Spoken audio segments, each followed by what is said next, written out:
Yay! Nice. Don't do that. Don't do what? I know you like it. You like it so much. Anyway, welcome to a beautiful Sunday, June 13th, and it's another edition of Comics Cast Let It Out. And we have my special co-host back, Rick. Special. Stop calling me special. It's you like are special. You are so special. Special to me. no, It's in the good way. In the good way. In the good way. I hope. Yeah, it is in a good way. It is in a good way. So, yes, Rick is back, and this is another edition of Comics Cast Let Out. Like I said, Comics Cast is all about indie creators. We want to, if you're an indie creator in comics, we want to hear from you. We want to promote you. We want to get eyes on your IPs and your OCs and make you world famous. That's what Comics Cast is all about. And also, Let It Out, which is this show.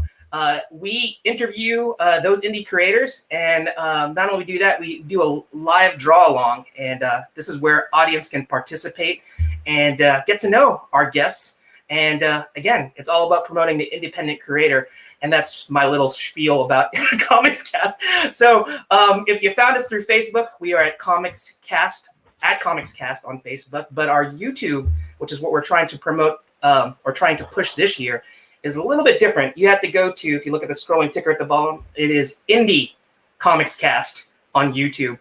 And my wonderful co-host, see, I didn't call you special, I called you wonderful this time, already has the our fantastic YouTube page there. And look at that plethora of videos.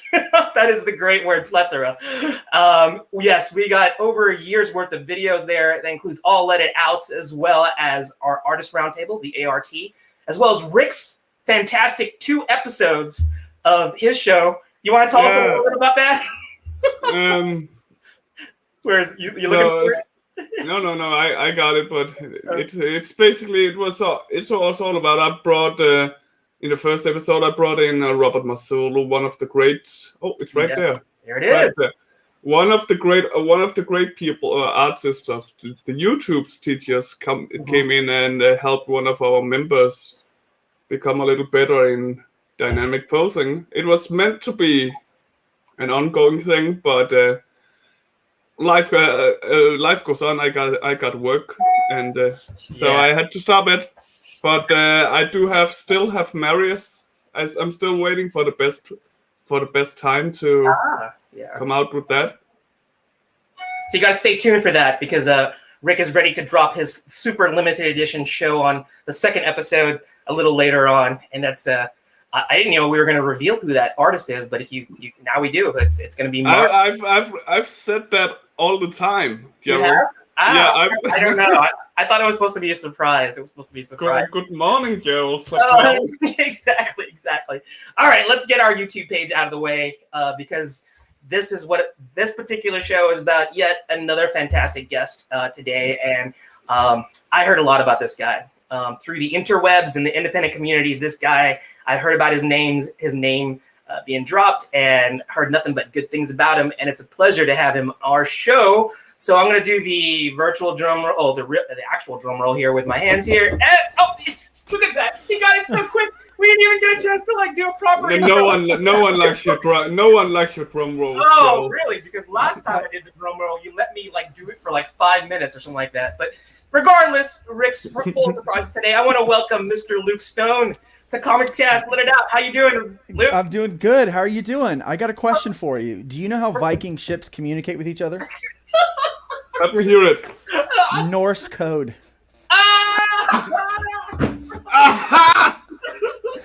Okay, just a little bit of heads up.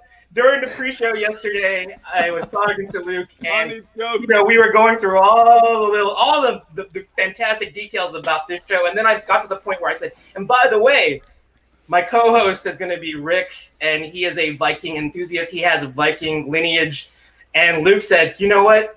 That's so awesome. I'm going to remember that. So he's opening it with... I love it. He opened it with a great zinger there. So, Luke, welcome to Let It Out. I'm so happy that you could be with us.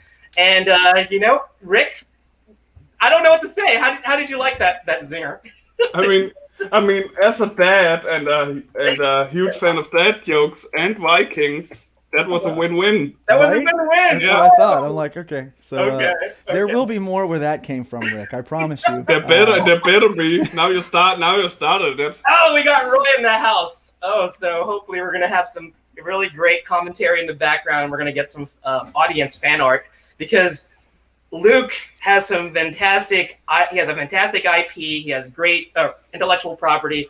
He has great OCs, which are original characters. We're gonna share all of that. And let me go ahead and get this out of the way. Let's look at the banner below here. This is how you can follow Luke. And Luke has made it real easy. So I don't have to like put his Instagram, his website, his TikTok or whatever. You can just go to lukestonestudios.com and see all of it there. You know why I did it, right? But why did you do it? Because I couldn't remember all of them. I know I was like, screw this. This is too hard. Just go to my website and I'll put everything up there. Yeah, smart man. Exactly. Yeah, that is advice to all you aspiring artists. Make it simple. But you know what? It's not just being simple. You got to have a name like Luke Stone. Isn't that just a cool name, Rick? You and I were just talking about how cool Luke Stone is. That is just great name. Well, you know, it is mine. Luke is actually not my real name. Thomas is my real name. Oh, okay. But my mom and dad's first date was to see A New Hope. And my mom wanted to name her kid Luke, right? And so I'm actually named Thomas Luther. And so Luther after my grandfather. My mom only agreed to that so that she can call me Luke. So Wait, I didn't find out until I was a teenager that my name was actually not Luke. Like I was like 12 or 13. And they were like, Thomas? And I'm like, who's that? Like, who's Thomas? And like they're doing roll call first day of like, you know, of school. And I'm like, who the heck is that? And they're like, oh, that's you. And I'm like, no, it's not. That's my dad's name. Thomas is my dad's name. But there was this one thing that happened later on in high school. I went to this youth conference thing that was taking place over Thanksgiving. And it was in the Opryland Hotel. And the Opryland, I don't know if you've ever been there, but it's a gorgeous place. Nope. There's this place called the Casket. Rick, I'm telling you, you got to go. Okay, you got to get on your ship. Come to America. First stop, Opryland. You got to get on your ship. You got to pillage a few things on your way over. And as, then you got as I should. Sounds like fun, right? Mm-hmm. But you got it. So there's this place called the Cascades right in the middle of the Opryland Hotel, and there was this restaurant there, and we decided to go eat there one night. And the waiter back then, it was kind of a funny joke. The waiter's like, "Hi, my name's Todd, and I'll be your waiter." And I'm like, "My name's Luke, and I'll be your customer."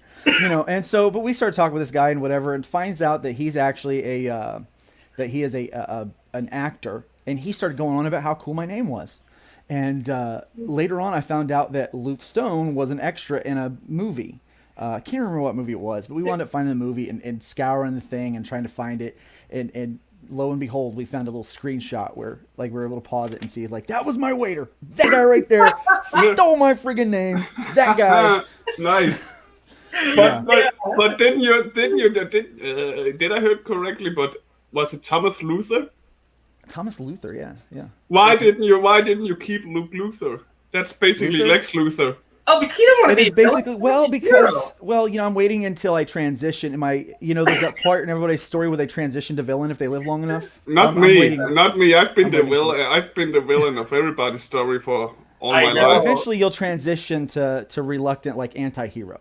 So eventually that's where you'll be. That sounds boring. But I am the villain in a few people's story. In fact, I recently heard that someone wrote a story, and they, not very well, they named this whole character is based off of me, and I'm like, and they read me the story. Someone else read me the story. They had gotten a hold of it, and I was like, it's kind of trite. Trite. If they would like, I could help them improve it. I mean. If they're gonna besmirch you, at least have the decency to do it proper. Right, exactly. Yeah. Exactly. Yeah. That's. I don't know. That's a big word. Besmirch. I love that.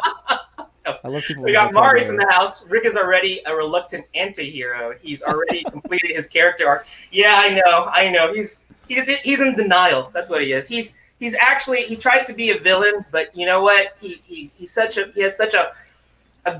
big heart that I think. I'm sorry, Gerald. What was that? Oh, sorry, he cut out. You kicked him. Oh man. I cut him out. He cut out some. I'm gonna like. You I'm gonna stuck have him to- in the I'm gonna penalty remove box. Rick's That American internet, am I right?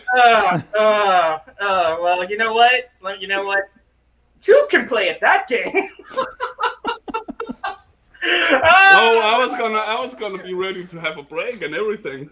Yeah. All right. Yeah. But anyway, we got the intros out of the way, and let's get to the meat and potatoes of the show. Let's move to the elevator pitch. This is where we hand the mic over to our guest. Because he's already warmed up to us already, to the audience, in terms of like being able to share the origins of his superhero name.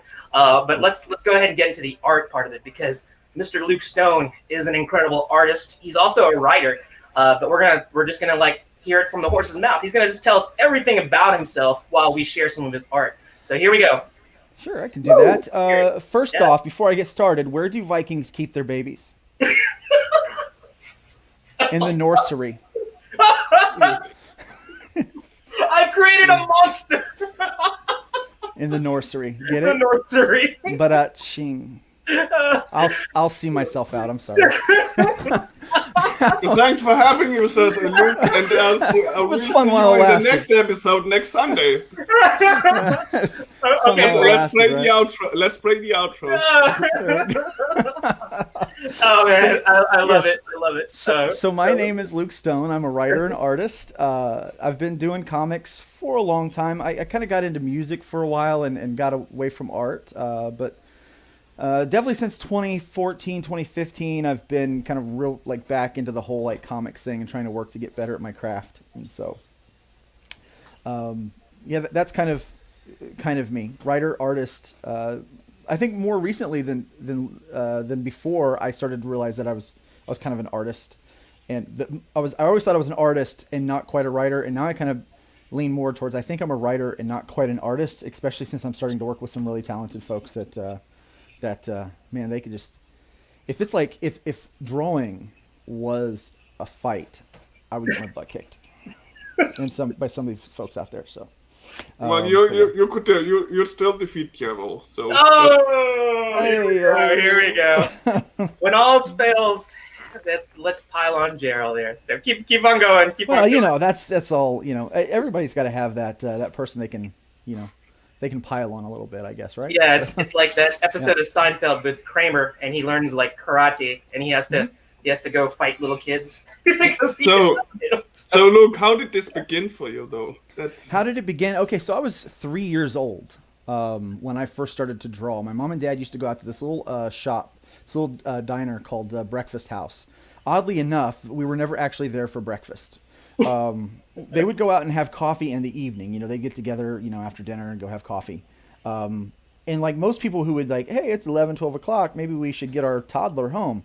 That didn't happen with Tom and Tootie. That did not happen with them. So they would stay out till 3, 4 o'clock in the morning hanging out with their friends. What? And I'm a 3-year-old with ADD, okay? ADHD. We didn't even know that the HD part existed back then. And so here I am just like off the walls. And the only way to keep me occupied was to throw a napkin and a pen in front of me to start to draw. And so that's when my love for art started. I got introduced to He-Man, loved He-Man. I was like a He-Man fanatic. Which, it's like I'm really excited about the new version coming, but I'm also at the same time like, please don't screw up my childhood. That would suck I'm feeling that too. But keep on going. Yeah, and so that's kind of where I got started with that. The very first comic book that I ever got, a friend of my dad's found out that I was into He-Man and said, "Hey, here's some comic books," and I got that Secret Wars #4. It just, and that cover with Hulk under the under 1 million tons of rock. I was like, oh, and I fell in love with it, man, and it just became a love for me, and that's when my love affair with comics began. Where I grew up, not a lot of people were really into like the whole, hey, he's doing a comic, that's cute. But I still wanted to express, but music tend to be the one way that people really would respond to that expression of our artistic expression, But once I moved down here to Florida, there wasn't a lot of bands for me to play in, and I really just got back into comics. There's a huge comic community here, and so I just really dived in head first. About 2014, 2015, and then I started publishing hybrids in about 2015, 2016 in that area.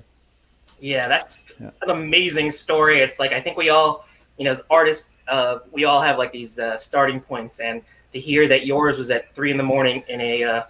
In a coffee house, it's like it Yeah. sounds pretty funny. There's like, but you know what? I'm glad for that coffee house because we would not have the gift of art we have here from Mr. Luke Stone. And he mentioned his IP, which is called Hybrids, and that was used in our banner art. And I just got a small sampling of the Hybrids, the Sons of the Gods roster, because I think you said there was like what 15 characters. I think I'm up to 15 characters or so. Yeah, maybe a little bit more in the books. It's quite maybe around there. Amazing. And you mentioned that this is something that you did only in 2015, but you've we're going to get into a little bit more about that. But you're quite the veteran of crowdfunding campaigns. I think we talked about you've done 16. Yeah, I've done 16 of them myself. Yeah, I know that that's is an fun. amazing statistic, and you were doing it before it became this sensation over the pandemic. Right. I think everybody started doing their own crowdfunding, and because indie creators have been around. Gosh, I mean, I remember back in the 80s when I was starting collecting Teenage Mutant Ninja Turtles, independent comic. Now it's mainstream. Yeah, I was a huge Turtles fan in the 80s. Man, loved that stuff. Like, big fan of that. And but I got to be honest. I got to be fair. I started publishing Hybrids in 2015, but I started developing Hybrids in like 2002, 2003. Ooh, so this is a long work in progress. Yeah, it really was. It was something that I always went back to because I always wanted to do comics, but I never felt like I really had the skill level that I needed to do to be at to do that. So it's something that I've been working on for a while. I was really influenced by shows like Ancient Aliens and all those like cryptids and different kind of conspiracy theories and that stuff. And then the Claremont era X-Men. The best era. Yes, exactly, right? So basically the elevator pitch for Hybrids is if you are into Ancient Aliens and conspiracy theories and you love the Claremont era X-Men, this book is for you. Don't waste any more time to buy it. Well, that's a selling pitch if I ever heard one. And you know what? I think that we're going to continue a little bit of your elevator pitch because we're not just going between one floor and the next. We're going up a skyscraper here. So let's just continue this discussion here.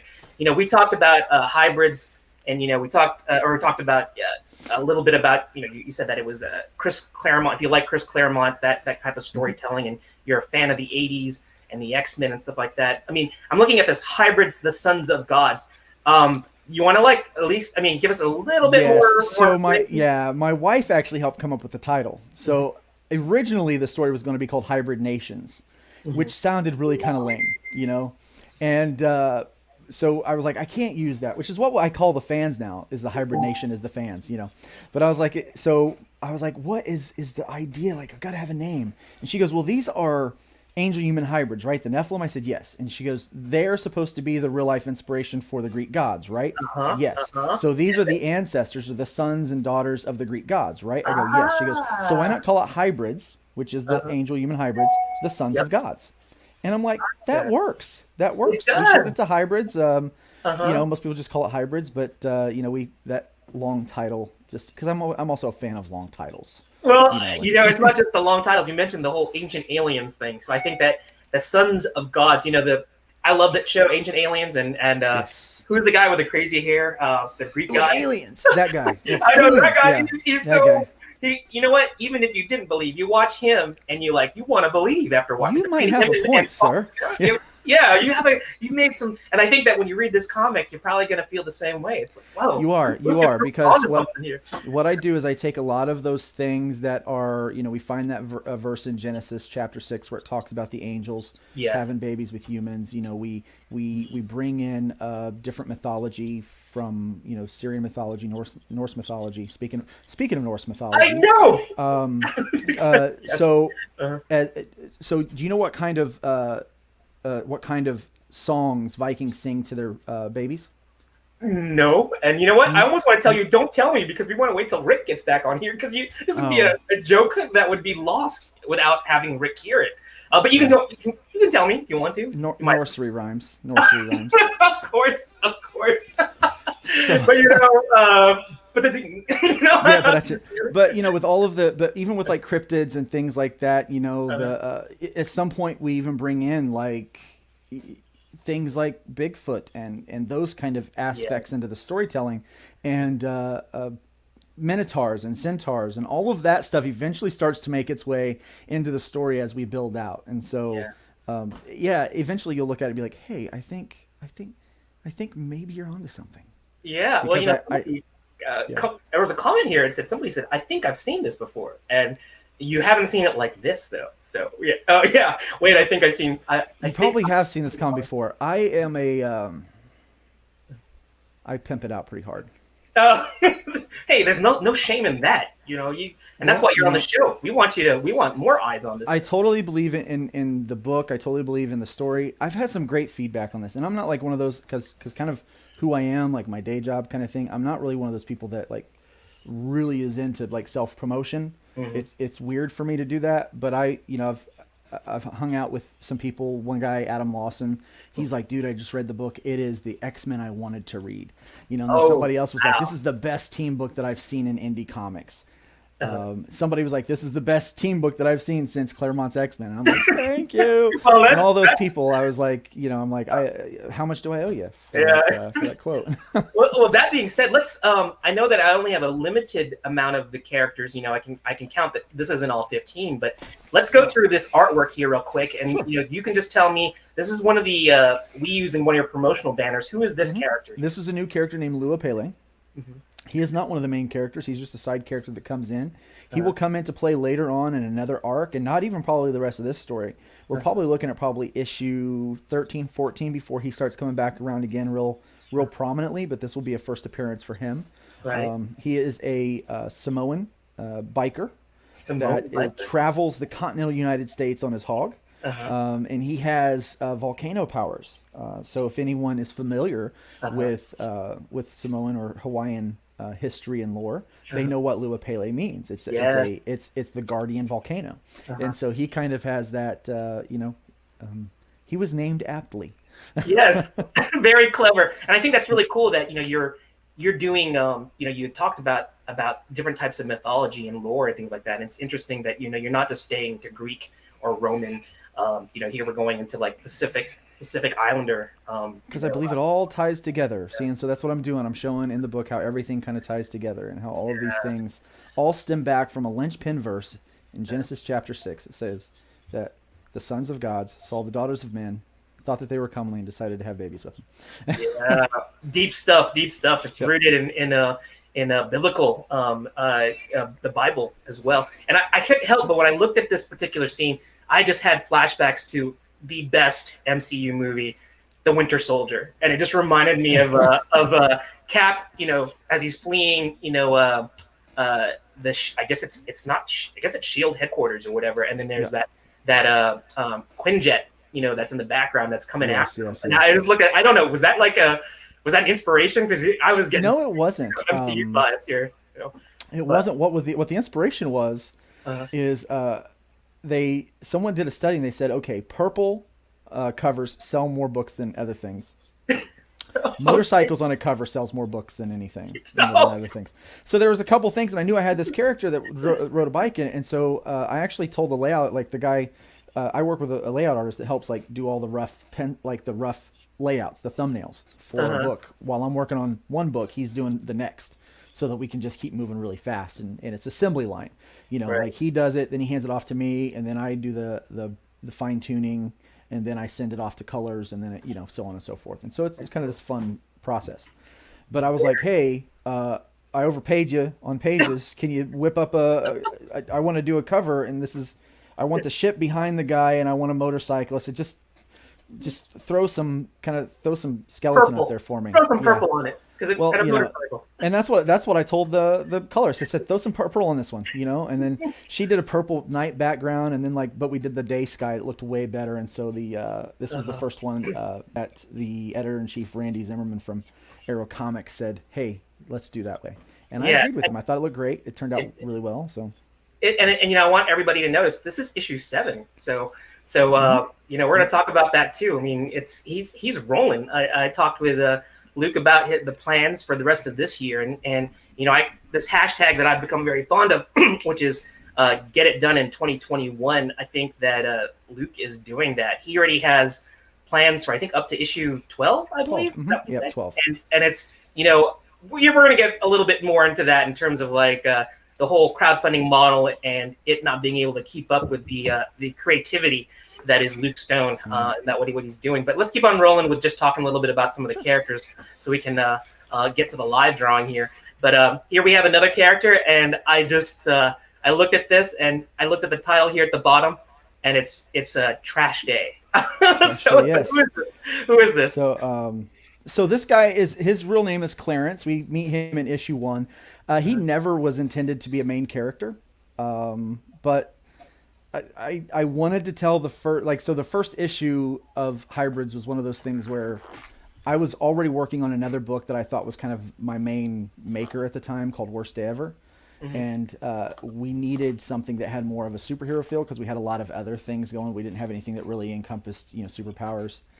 Some of my partners knew about this, and they said you need. So this was my first script that I ever wrote. I normally worked with a scripter or a writer, mm-hmm. and then I would draw it. It was the first book that I ever did fully digital on a drawing tablet. There's a lot of first about the book.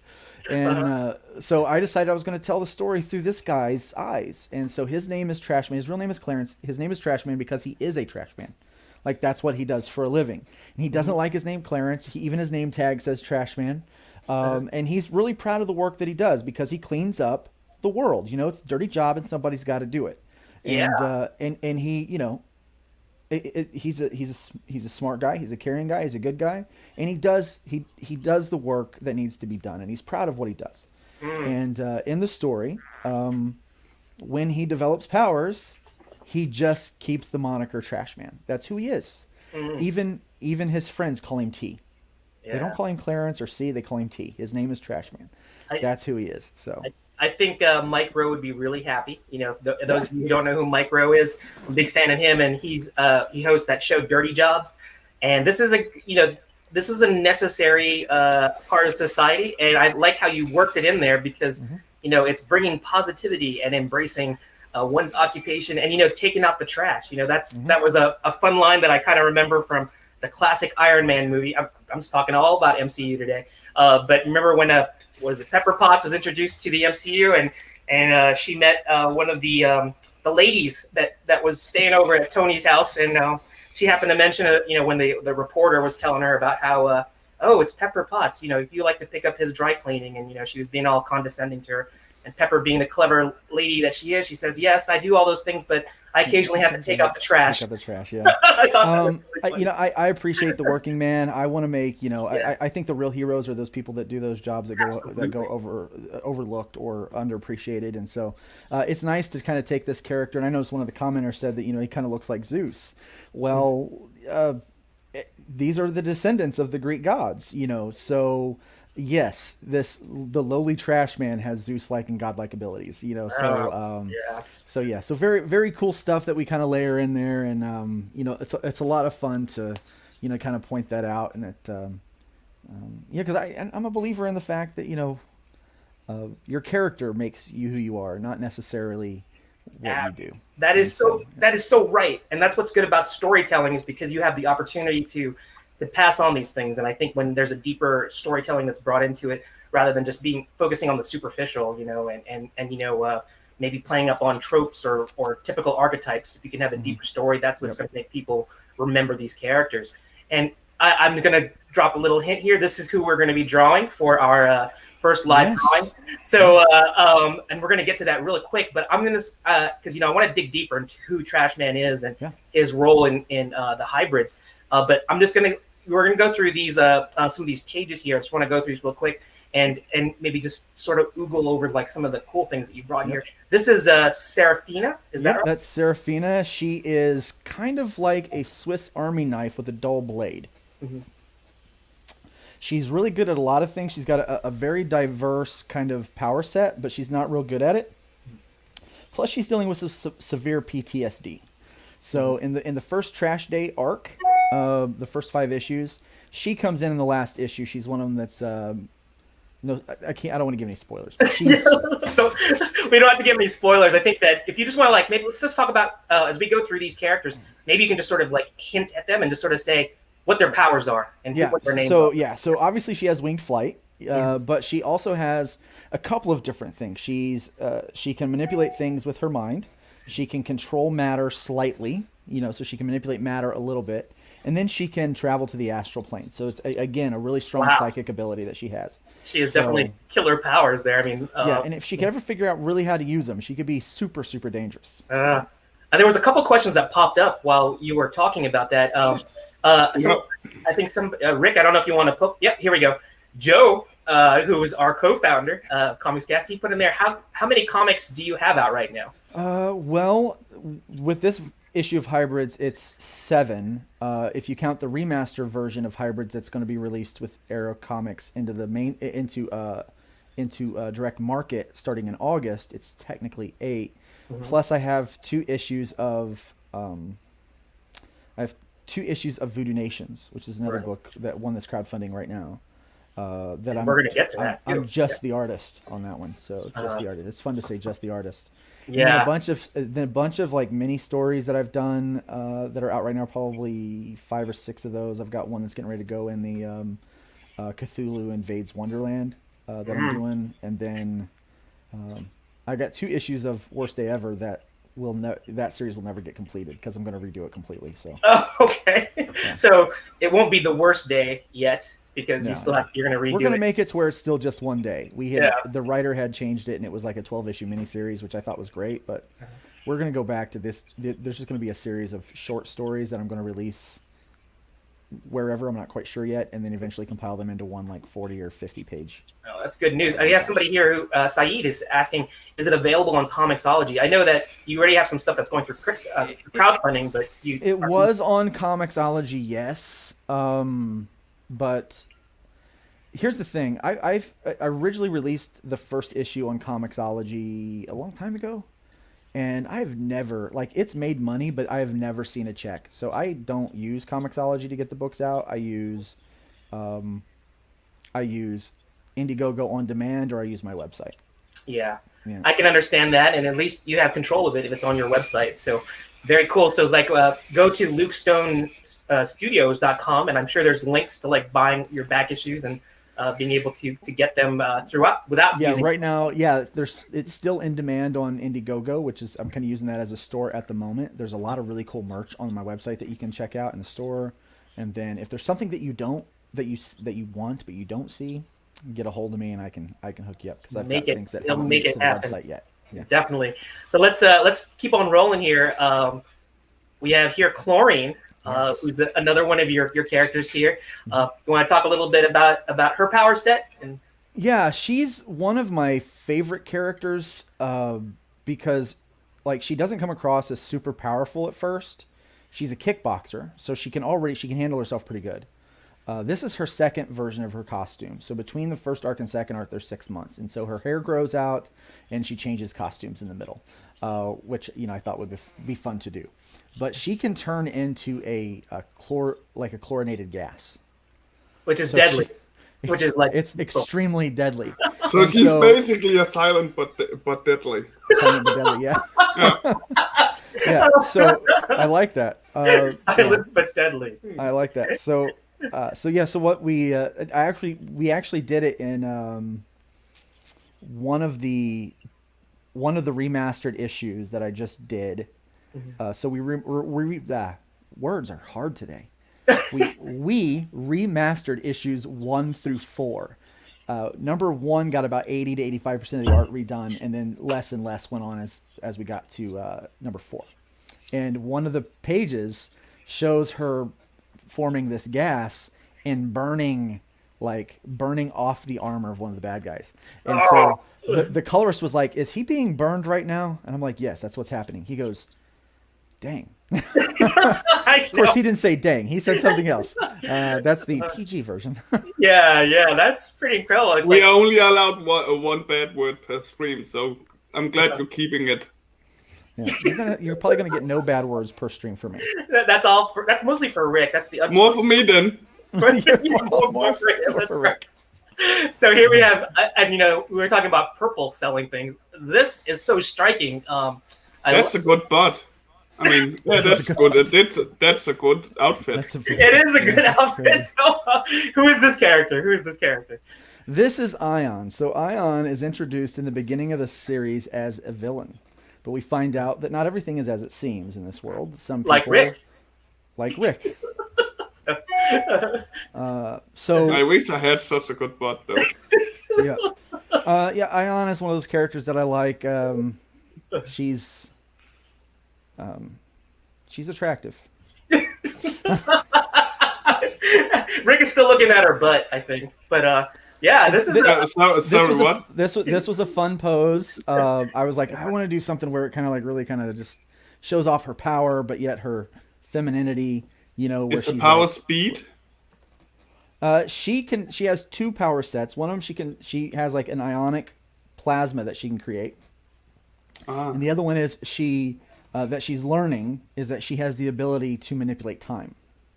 Ooh. Because what is time but just energy, and she has the ability to manipulate energy. So, wow, these are really like, I don't know, it's like, I want to say it's almost like OP. I mean, all these powers are just crazy. Well, here's the thing. Some of these characters have different varying degrees of powers because it's all genetic. So at best you can have 50-50% human, angel, but none of these are 50-50. So the higher percentage of angelic DNA you have in you, the more powerful you can become. And so some of these have more godlike abilities, but with limitations, while others don't have hardly any powers. Like they're kind of like weak powers. Right. So when you look at someone like Ion, that's kind of a weak power. She doesn't have a whole lot of, she's more human than anything. And then we also have like humans that are, just flat out humans, and they have no powers except for their minds and their guts, basically. Got to read the book so you can figure out what the definition, where those parameters fall with all the. Yeah, exactly. So the bad guys are actually looking for hybrids that have more god tier abilities. Yeah. Because they want to harvest those abilities. Okay. Also, you say that data, it sounds overpowered, but how can you tell that without knowing what they're fighting? Exactly. So they're fighting. They may be fighting something even stronger, so their powers looks weak compared. Exactly. So you don't know until over time when you start to realize what their powers are capable of doing. Unless you're Ion and you can go back in time and just. Well, she can't yet. Oh! Was that a spoiler? No. Well, no. Okay. You learn in issue 6 that you actually learn in issue 7 that Gotta get the book. You gotta get the book. You gotta learn more about the power. You gotta learn more about Ion in the next book. And this is where or we just wait until Gerald has spoiled everything because he's well on his way. I think what is it? Luke talked about it. I just brought it back up. So it wasn't like I spoiled it technically. I just sort of I just repeated what our guest said. But here, but I got a question for you. Okay. How do Vikings get each other's attention? I don't know, Rick. How do Vikings get each other's attention? I'm guessing it's something with Norse because every other answer have been. No, they Valhalla. Holla! Valhalla! Valhalla! I'm sorry. So the first 2 jokes, I was being polite because I'm a host, and I laughed along. I found it funny, but you gotta stop. Okay, let's getting back to the art. I mean, once that train has left the station, there's no way of stopping it. Yeah. And yes, Saeed, getting back on the subject, you need to get this comic.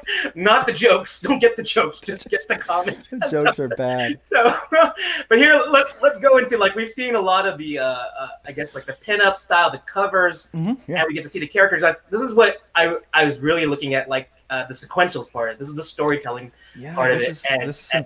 This is a page from issue 8, which I'm working on now. Oh, this is this is spoilery here. This is spoiler, yeah. No one has seen this yet. This is this is issue 8. Yep. Like I said, which is being worked on right now and will be launched in about a month on Indiegogo. I keep going Indiegogo because it's just easier, and I tend to have a lot of things going on Kickstarter too. So I'm trying to, I'm trying not to overlap those things. equal opportunity crowdfunding platform. That's what you're all about. Yes.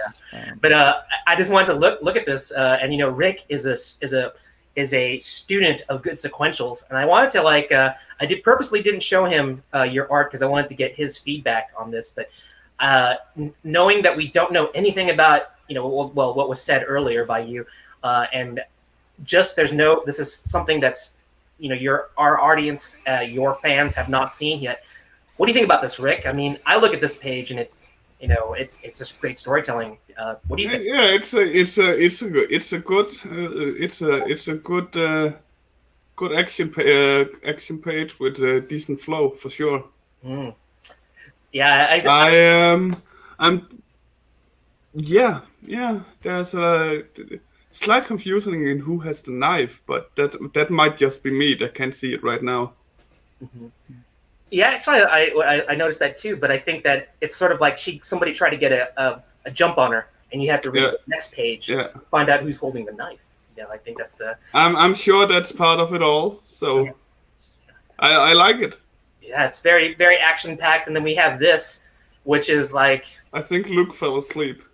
No, I'm still here. Okay. He's still there.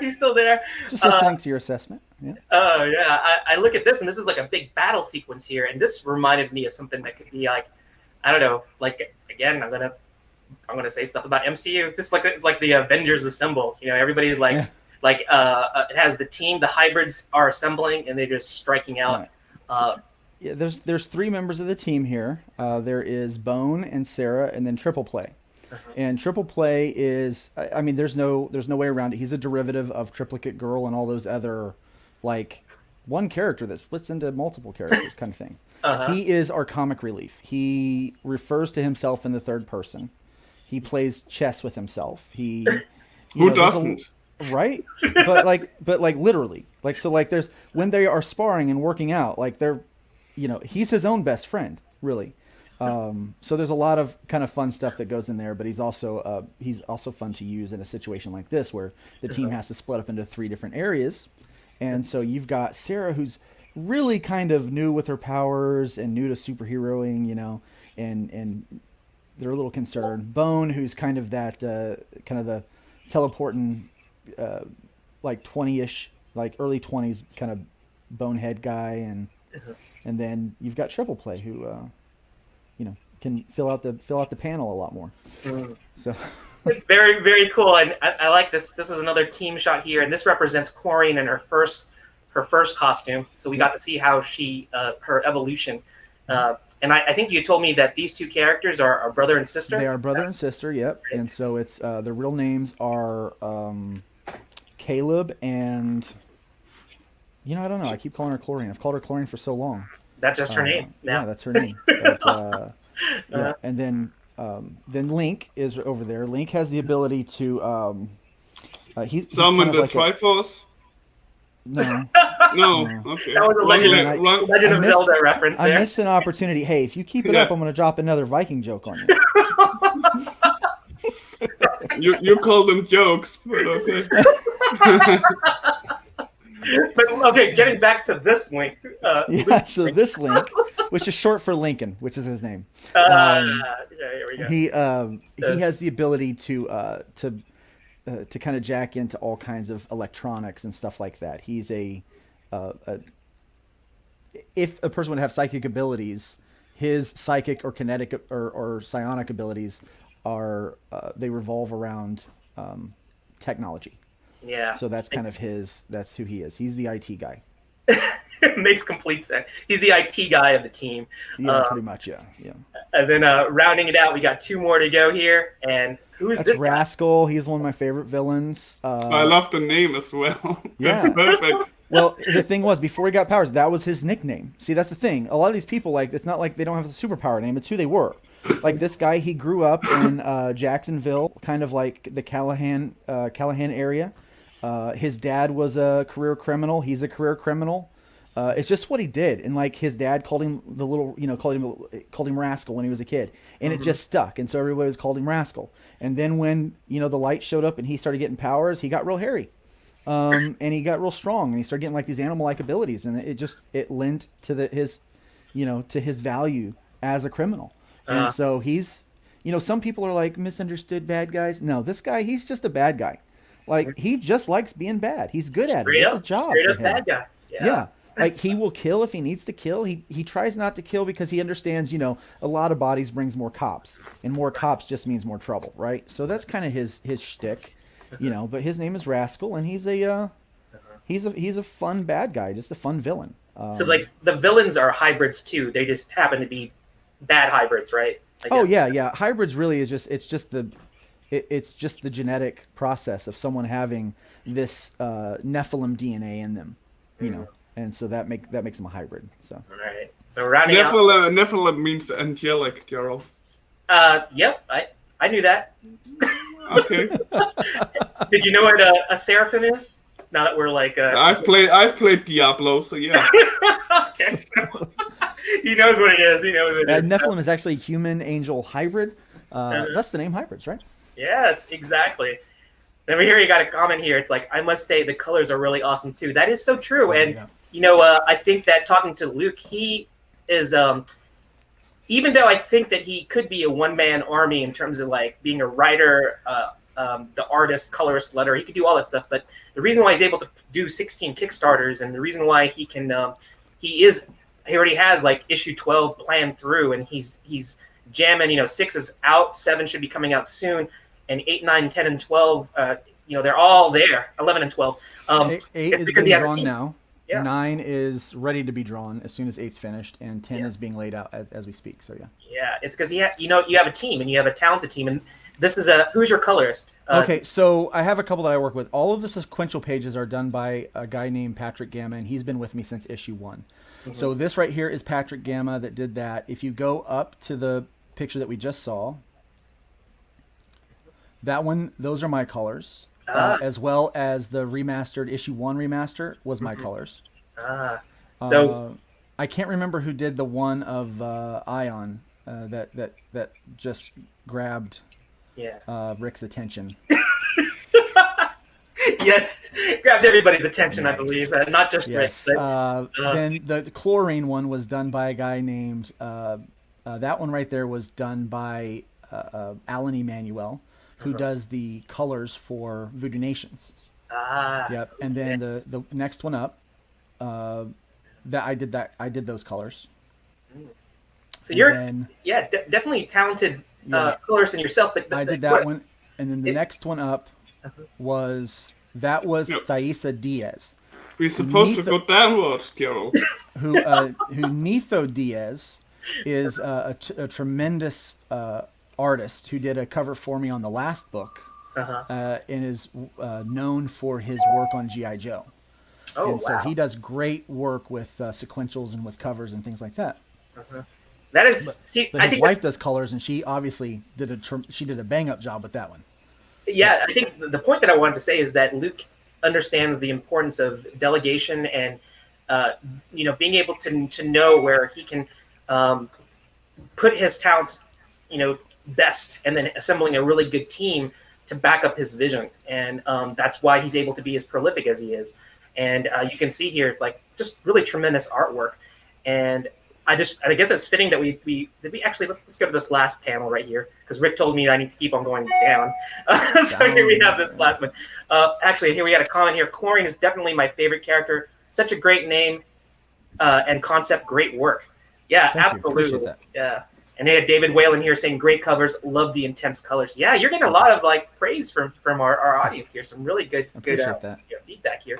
So yes, and then we have this, and I wanted to end this, your elevator pitch artwork with this particular one because, we talk about a lot of things that just really, I vibe with when I saw this, but this just had if you had to do a independent creator's interpretation of the 90s era of comic books, this would be it. It just has so much 90s vibe to it. So you want to tell us about these last two characters?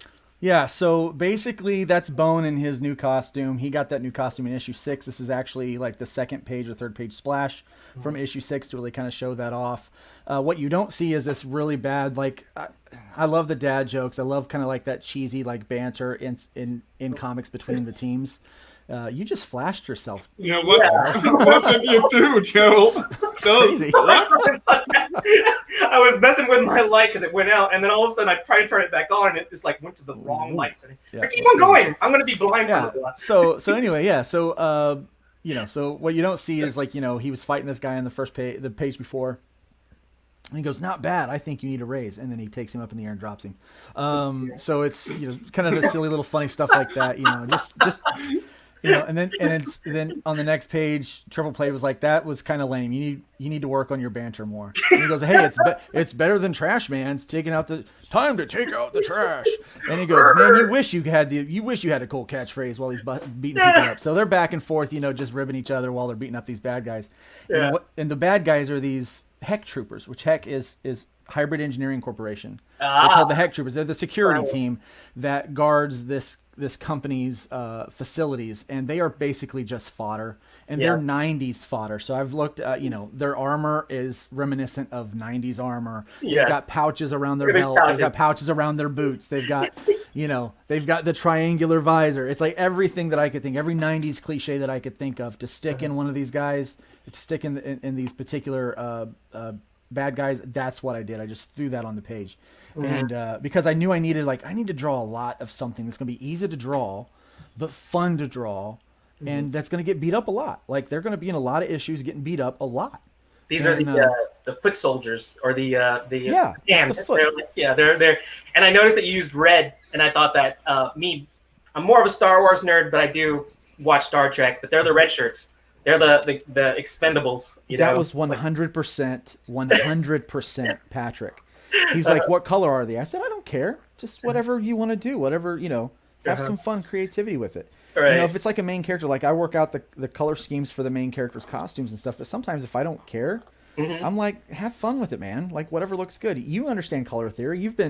This is our 10th issue together, not our 10th issue. This is our 7th issue together, basically. And I'm like, what you're doing, so have clever, so clever. So like, I think this is a great transition now, because now we can go into our live drawing here. And of course, this is the part that Rick always loves, because this is where he gets to strike back as the villain and take over the show.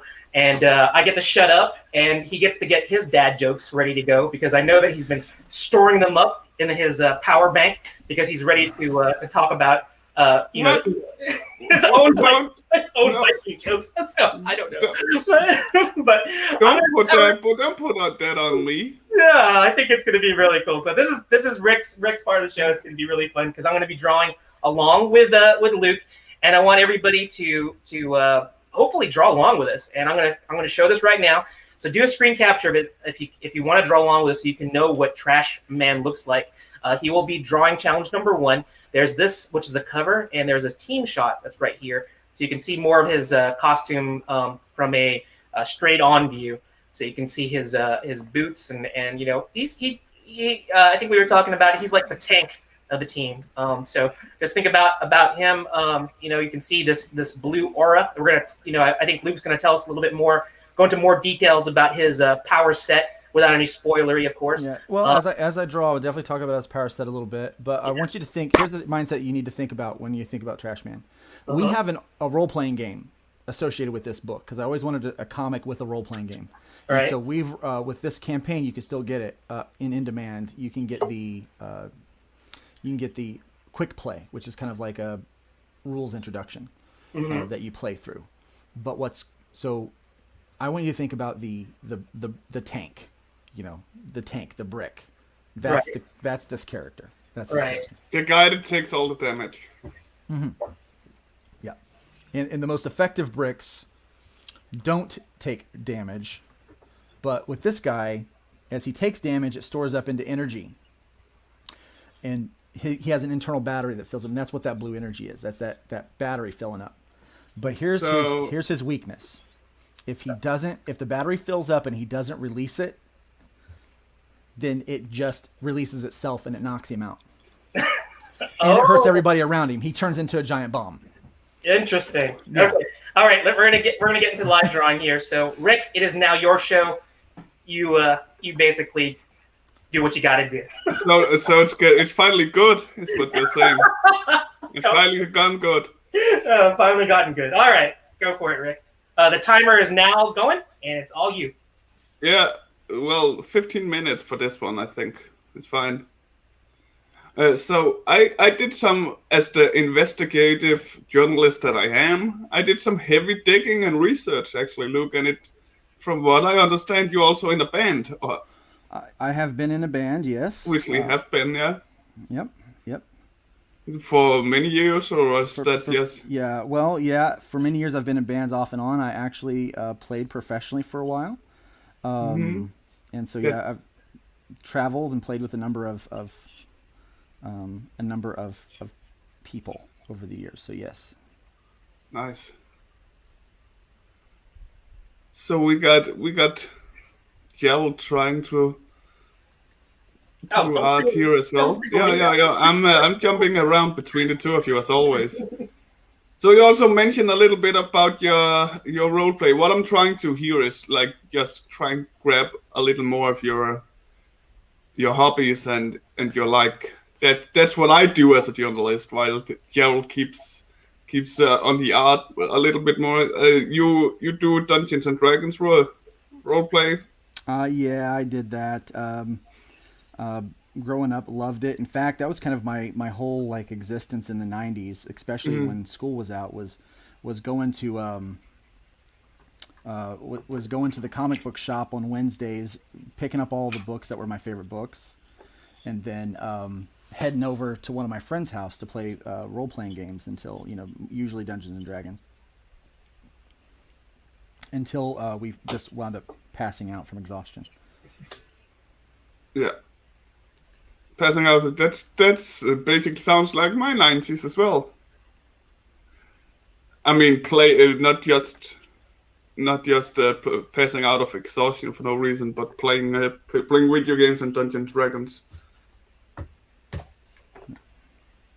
Your camera is really bad today for some reason, Joel. It's really pixelated. I think it's the light. Oh, is it? Let me. Is it getting better? I don't know. Yeah. So let's talk. So He-Man. Let's talk He-Man, Luke. I love He-Man. Yes. Mark Hamill as the Skeletor. I mean, just knowing that, I was like, yeah, okay, this version of He-Man can't fail. You don't think it can? I've seen the trailer as well. It's based heavily on the original, like as heavy as it can be as from what I could see. And again, Mark Hamill as voicing the Skeletor. I mean, I think that could be good. But I've stopped talking in such definitive things as it can't or it will never fail, because they've let me down too many times on things. Yeah, I kind of read some of the things about what they're planning to do with it, and I hope that was all just speculation, because I was like, I hope that doesn't happen. But the trailer looks really good. I don't want to go too far into like that rabbit hole, but yeah, the trailer looked good. But we are here to fall into those rabbit holes, Gerald. That's what I'm all about. So, who's your favorite besides He-Man? The two most famous of the characters in the He-Man universe. Who besides He-Man and Skeletor are one of your favorite characters? I've always thought Lockjaw was pretty good. Yes. There's just. Yeah. I always liked Fisto until I got older and understood what the joke behind Fisto might have been. Okay, let's not go there. I'm not gonna go into details because I'm a kind and this PG, but yeah. So let's talk a little bit about Trackman's like power set. What are those Gerald, blue things? Gerald, please, it's my turn now, okay? It's my turn. So, look, let's talk a little about Trashman's powers. And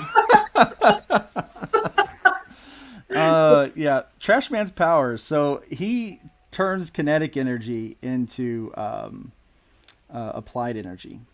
So he as he takes damage, all of the pain he still feels pain, but all that energy gets transferred into this blue energy, kind of this battery, this internal battery stores it up, and then he can release that energy in different ways. He can shoot it out. He can use it as a beam to blast off the ground for high jumps. He can channel that energy. So he takes that kinetic energy and channels it in some way. But if he fills up his battery and does not hit the hit that Release. mark, Yep. lets that energy go, then he is then in a world of hurt. And everyone around him is as well. Yes, it will explode. We've not encountered that in the comics yet, but it is something that we're starting to learn a little bit about that. We start to get to see that towards the end of the Killing Field arc. So I absolutely love that. Also the powers of the others you've mentioned. Every time you started talking about the powers, the first thing I did was have flashes of different X-Men characters, because it was so similar. But as you said from the start, this is an quote-unquote homage to the old X-Men after all. So of course there has to be some resemblances in powers as well. yeah, and some of them, yeah. Like Trasman here, when you first talked about him a little bit, my first thought was Sebastian Shaw from Hellfire Club. And then Bishop, as he takes energies, absorb. Yeah, there's probably a little more Bishop in there than. Yeah, Sebastian. Yeah, sure. Shaw was more like physical energy, I believe. I don't remember. But I like it. I like staying true to what you love and show that and make something completely different, something completely new, mixing it together with other things that you love, like the whole angelic, godlike superpowers, and that way is a mix from a whole different world in itself. And I personally can't come up with ideas like that, so that's why I am sticking with doing the art and then hoping find someone that comes up with the ideas. But you just basically do everything. I do quite a bit with it. And you had what? 2 other comics running beside this? Well, right now, mostly just the one, Voodoo Nations with Travis Gibb. He's the writer, and I'm the artist on that. And I've got a bunch of other smaller projects that I'm working on. Mm-hmm. That are just more individual, short stories and things like that. Well, I know I'm definitely gonna get this hybrid stuff. Give that a try for a few issues because I like the whole idea. I'm a huge. I got into X-Men around around the same time, where as you talked about, and I loved it a lot.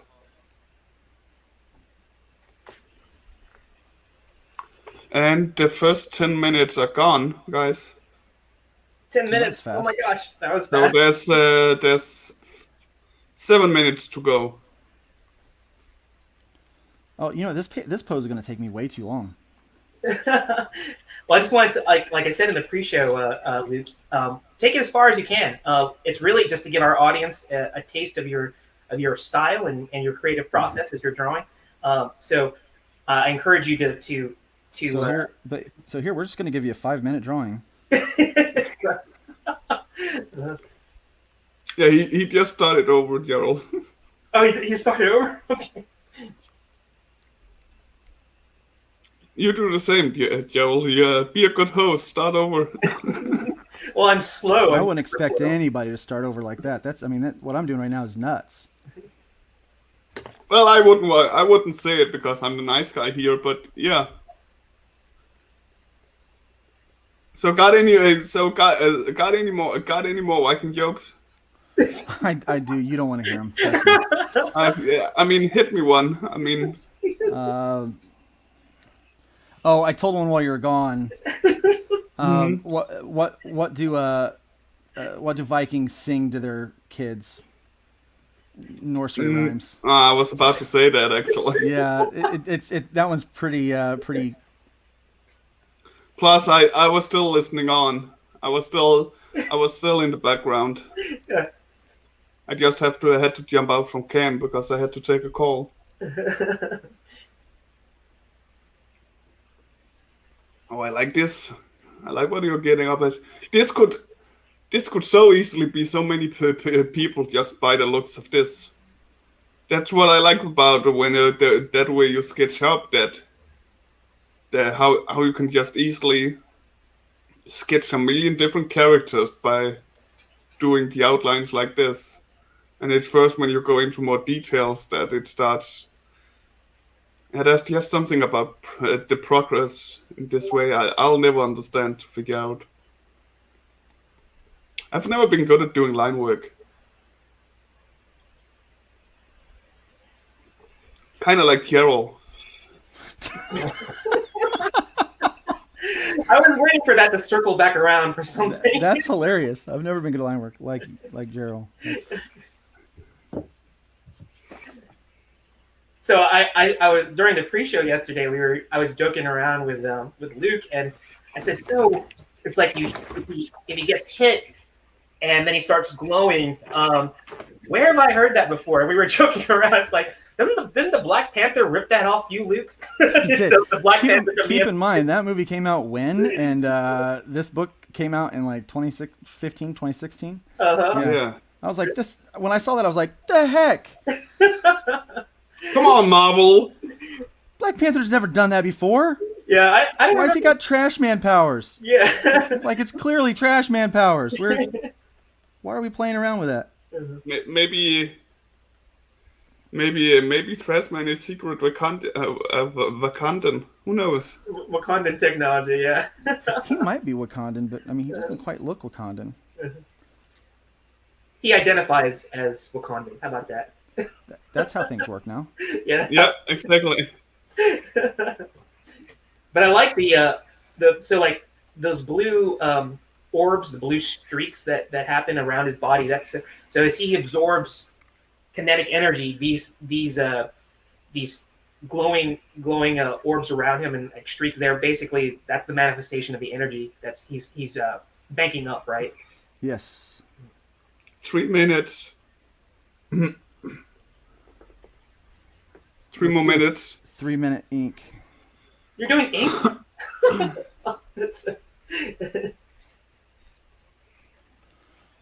This is like a convention draw right here. Jared's Hollywood writes, Disney knows they're trash, so maybe they thought you made one of their characters. Stop confusing. Yeah. Good point. Yeah, Joe isn't a very big fan of Disney. Speaking of that, what do you feel? Did you watch Loki, Luke? I did watch Loki. It had some really just. It could go a few different ways with that. Yeah, I don't know. I guess we're not a week after it, so I don't want to go into spoilery with it because that's what. I feel they left it. I feel they left it a little bit too open. That wasn't if that makes sense. That no one has a clue really what direction they're going. Well, it wasn't just what they left open. It was like what they said. It just kind of like makes me think. Well, what was the whole point of all those 10 years of movies? If they got to undo it all. Well, we screwed up so badly. We've got to fix everything with this. Nothing matters at all. Yeah, it's like the clone Spider-Man thing. Yeah, I'm trying not to like go into spoiler because if anybody in our audience hasn't seen it, but I was just like, what? What are they trying to say here? And I have to say, Tom Hiddleston, I've always been a big fan of him, but he really is. In that episode, you got to see him be the old Loki. Like you got to see him shine. Yeah, you got to see him go the whole gamut of emotions. I mean, Yeah. I felt bad for. I mean, you could just see he as an actor, he did a really good job with that. It just He's a good actor. Yeah, great actor, and I just saw made you think a lot about like Loki's character, and I I have to say that story-wise, I don't know where they're going to go with this, but in terms of like Hiddleston, he is just killing it. I think he did a really good job of portraying Loki in that state.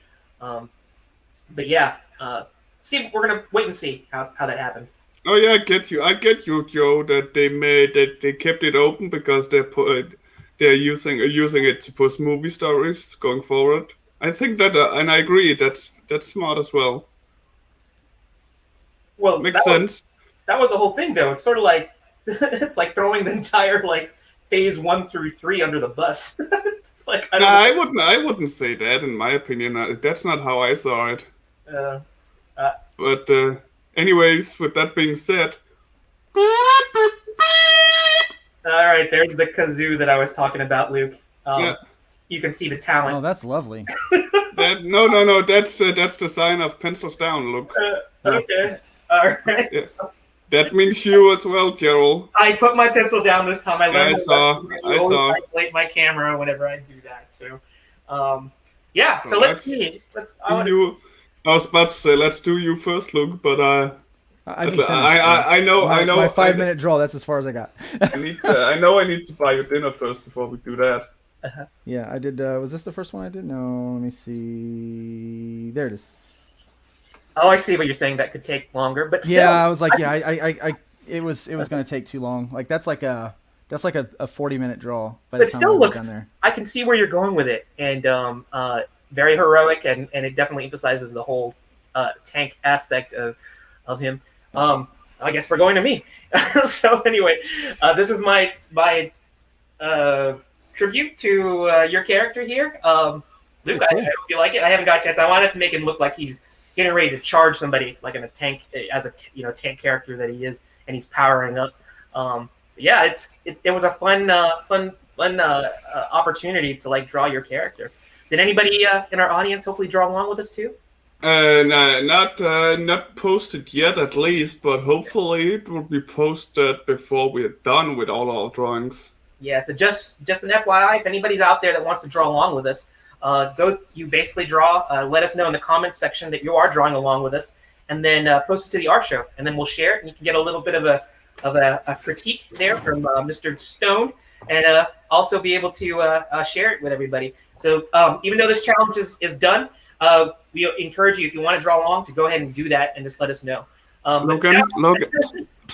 Logan, if you're there, come on, buddy. Come on, draw along. There's some encouragement from Rick. Come along, Logan. I count on you.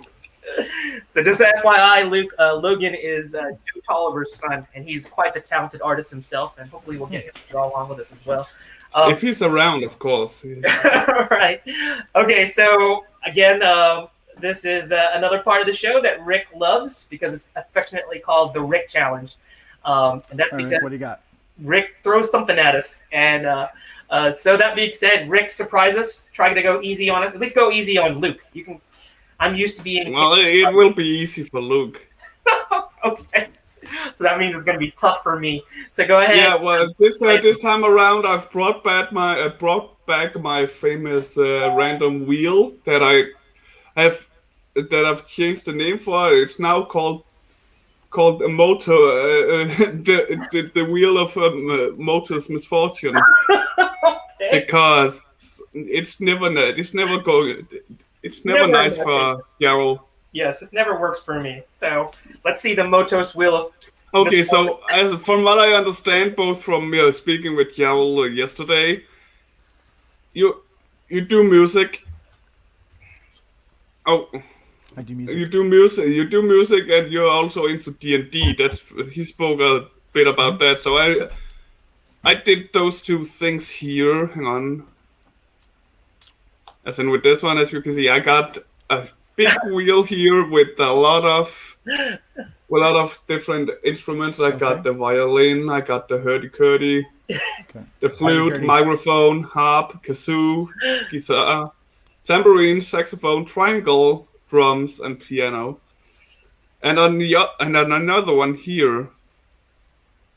1 second. I do have a few D&D classes. Ooh, D&D classes. Ooh. Let's see if I put the right up. Nope, that's the same page. Oh, so professional. Well, it's hard because both tabs are named the same after all. It's okay. It's all right. You know what? I'll just do it. I'll just share my left screen in total then. Here we got, and there's the other tab. Here we got with some classes: Barbarian, Ranger, Cleric, Shadow Dancer, my favorite personally, Rogue, Wizard, Paladin, Monk, Druid, and then just Viking for the heck of it. And God, I like a Viking. God, I like a Viking. I am surprised you didn't put Viking like 5 times on here. You know, it's that way. Artificer, or however you pronounce it. Anyways, my plan is we take one spin for each of each wheel, and it's your job to combine the two, like make a barbarian armor with wearing an armor like that resembles a kazoo or something like that. So somehow blend the two Mint together. the two, yeah. Like not a cleric player. I don't want the barbarian to play the kazoo. Oh, okay. I don't want. I have to like make a new person that's a hybrid mix of the two, and okay, maybe have a uniform like. Could I take the instrument and make it look like the barbarian? There you go. It could be You can do that as well. I mean, So I'm all in for that item. I just can't have that person playing that instrument. Yeah, that would be too easy. No, okay, I just want I want creativity first and foremost. Okay. All right. So seeing you our guest, let's click for you here. Yeah. What you get? Viking. Shadow. I knew I was going to get Shadow Dancer. What the flip is a Shadow Dancer? Oh, you never played the special classes for rogues? No. Well, that's gonna It's he has to know what a Shadow Dancer is. Oh, hold on. I got Google. No, you're not allowed to Google. I do what I want. Too late. Because I'm American. I'm American. I do what I want. Okay, fine. And let's see your instrument here. Because he's Luke and he does what he wants to do. Yeah. There you go. And harp. Shadow Dancer. That sounds kind of sexy. A harp shadow dancer. A harp shadow dancer. Here we go, Gerald. Are you ready for yours? I am not ready. So let's here we go. I'm probably gonna get like the bard or something like that. Oh, I got rogue. And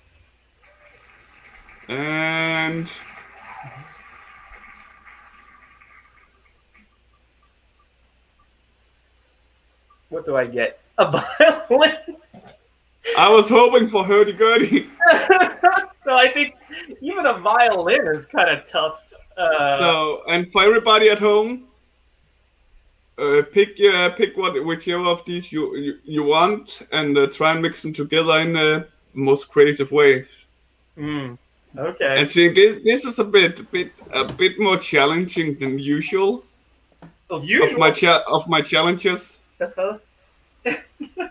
I felt, at least when it came to explaining what I wanted from it, but let's say 20 minutes.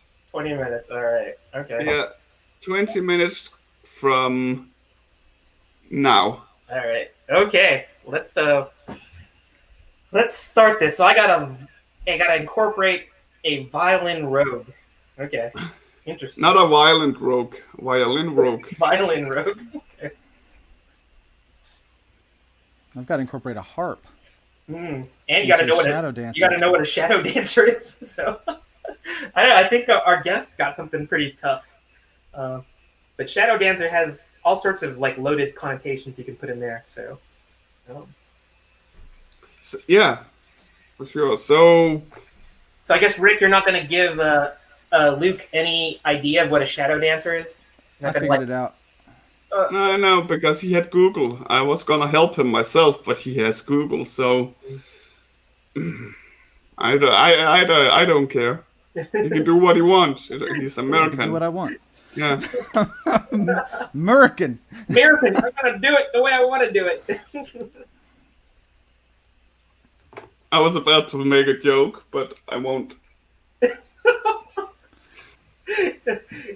Don't let that stop you. Okay. See how I see how doing whatever you want have taken you so far, America. Oh, here we go. All right. I'm gonna reserve my response. Hey, Carol, I told you I didn't want to, but you pressured me into it. So, your favorite? You were playing guitarist and microphone and lead vocalist. Mm-hmm. What kind of music? Metal or Uh, blues? mostly rock. Mostly Yeah, rock. Yeah. Nickelback. No, that's not rock. No. You mean good music? Okay. Yeah, Hey, no. I like Nickelback. I think Nickelback. Well, that speaks. That speaks Yeah. so much. Yeah. Here. See what I said about that the whole political joke there before. What you just said is even more awkward. Oh, okay. What's your least favorite instrument and why? Tambourine. Yeah. Tambourine because people will bring it to church and there will be unauthorized tambourine, and I just can't have that. You have to say before the worship service, you go to say, keep your tambourines in the pew. Don't break out the tambourine. Well, I mean, at least they're not coming in with saxophones and tubas. We did. I do know a story where someone came in with their own little percussion kit. Oh no. Their own Oh, no. percussion kit. Like, what would that consist of? Like they brought their own box that they can like sit on and like. Yes, yeah, like a whole like rack of different like auxiliary percussion items and their own sticks and all of that. And I'm like, that's not stop, please. Please stop. This is supposed to be a joyous time. Please stop. Yeah.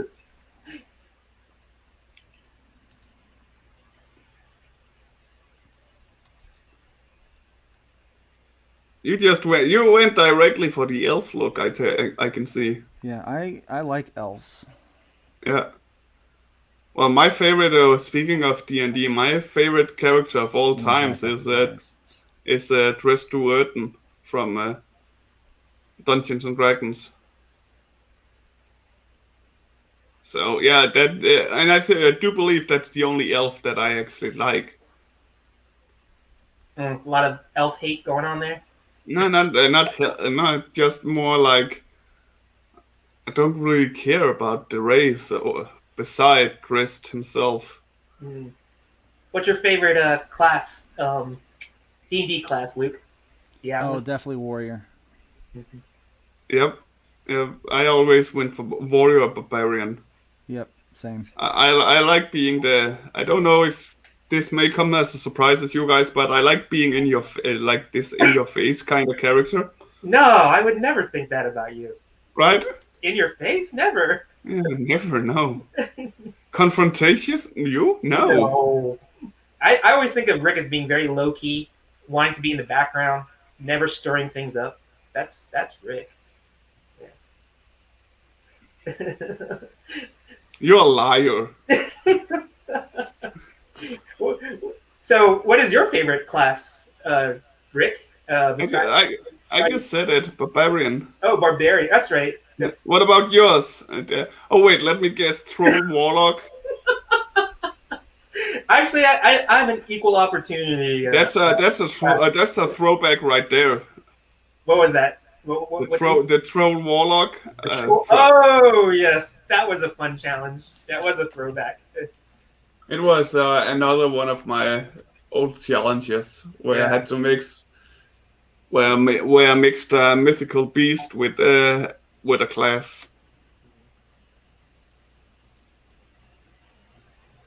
We got Saeed here saying that he can't find anywhere on the site where to buy the comic.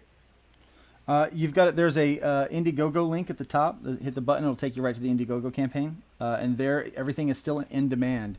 So the printer is working on printing this week, and so we should be getting all of those orders in very soon. And so right now we're just continuing on through that campaign. So that's how you can get the books. There's a catch-up tier at the very beginning that has the what do you call it? The trade paperback with it, and then that one has the top one has all of the variant covers, and then there's one a little ways down that has the standard covers. So there you go, Sid. I sure hope that helps you. Speaking of what's happening when it comes to movies and TV shows, the new Star Wars show, The Bad Batch. Yeah, I haven't watched it yet. You Yeah. seeing that? Yeah. I was little. I've never really been. When I watched the Clone Wars, I was never really a fan of the episode where they were solely focused on the Marines, the troopers. Mm-hmm. So I was a little skeptical if the Bad Batch was gonna be like that, like those kind of shows. But it's really grabbed me. Are you a fan of Omega? You like Omega? Omega? Ah, who isn't? With the Australian accent. My name's Omega. So I think there was a lot of people were like not liking her character, but then a lot of people didn't like Ahsoka when she first came out, and now she's like superstar. Popular. Yeah, she's super popular. Well, that's because of the writers. After all, Ahsoka started as a young apprentice and built herself up during the Clone Wars, and that's just good character building. And the writers of the animated shows seems to know what they're doing. Yeah, I trust like Star Wars Rebels as well. Great character building in that. I just wish that they could do the same with the movies. Yeah, exactly. Right? I do like what they did with Mandalorian. I think they did a great job with Mandalorian, and that's because it's the same writers, Joe. Yep, that's true. Filoni and Favreau. Yep. Two of the great. And talking to Luke, I know Luke said that he's a big Star Wars fan, and who couldn't be because he's named after Luke. So, yeah. What do you think? Kind of have to be. Did you I'm just happy your parents didn't change it to that, so you ended up being Darth Stone. That would have been cool. Darth Stone. That would be the next next villain. Darth Stone. That would have been awesome. That's true enough. What did you think of the prequels, Luke? Did you like them? I can tell by that sigh. Not a fan, huh? His lack of answer answers everything. Okay, better questions. I apologize, Luke, for my co-host's lack of good questions. Okay, is that what it is? I mean, I think the prequels can be put in the same base as Nickelback as musicians. Yeah, that's pretty good. Oh, I see what you're doing there. You smart man. That's a hell of a weapon.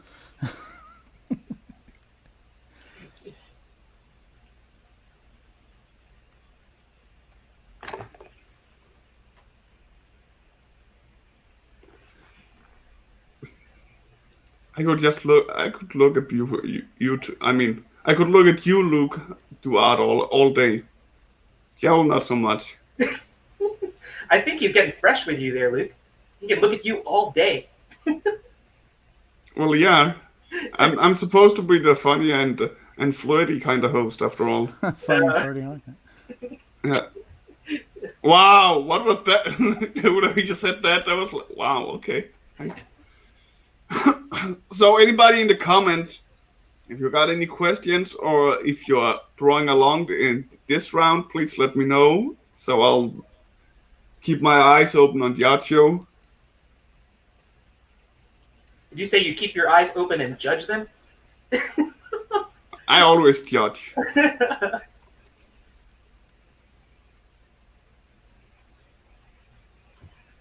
So I wanted to bring this up in our little surprise show we got later, but I want to talk about it now. I realized something a few days ago. Now we've spoken so much about heroes turning villains or vice versa. Spider-Man is actually a really bad guy. Spider-Man is a bad guy? Yeah, Okay, explain. he killed Gwen Stacy. He killed Gwen Stacy. And then he put all the blame on a poor Norman Osborn. Instead of trying to mentally help him and get better, he put him down even more by putting the blame on Norman Osborn for it. Okay. And do you not agree? He put. Okay. Spider-Man killed Gwen Stacy. He did not. He tried to save her because she got thrown off the bridge. Yeah, but he's saved plenty of people beforehand with that whip. Well, it just so happened that he caught her and her neck, snapped back. So that wasn't his fault. What would have been worse? Like him he could have. He's caught millions of people beforehand. Okay. Help me out here, Luke. Spider-Man is a villain. He killed Gwen Stacy. Oh, so silence. Oh Maybe. no. Okay. It's all a matter of perspective. Very Obi-Wan of you to say that. It's all a matter of perspective. Yeah. When it comes to perspective. Oh, I said 20 minutes, right? Yes. I think so. Has it been 20 minutes? How much time? No, I don't. I forgot when we started. Very professional. Very professional. No, let's. I do believe it's been at least 15 minutes. It's had to be at Listen, least 15. so Lester Griffin the third.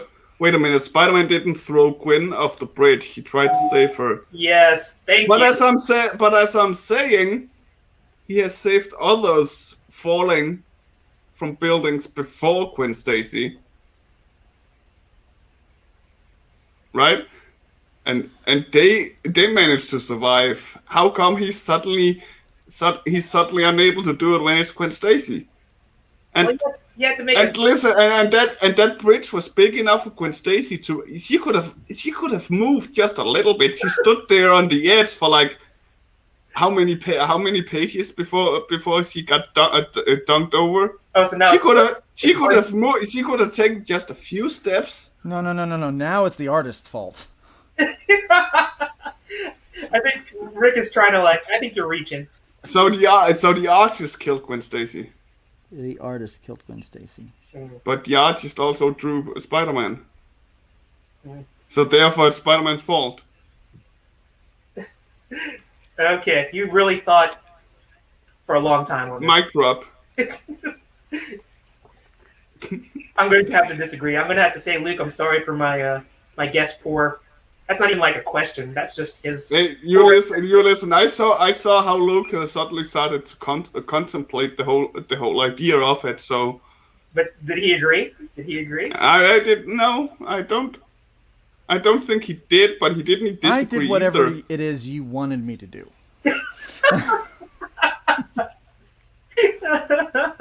However, Rick decided to interpret it. And now I have a campaign that's live right now, and the last thing I need is for you or anyone else to cancel me because I think Spider-Man's a bad guy. It's like, yeah.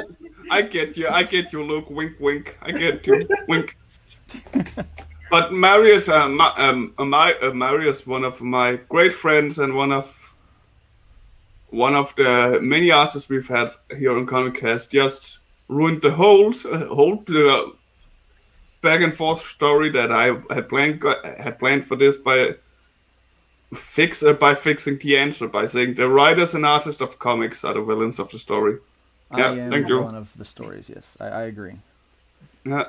Every time I kill somebody, it is my fault. In fact, I've been thinking about killing off a couple of people in the story, then in the book that I'm working on right now. But maybe that might spice up my autobiography just a little too much.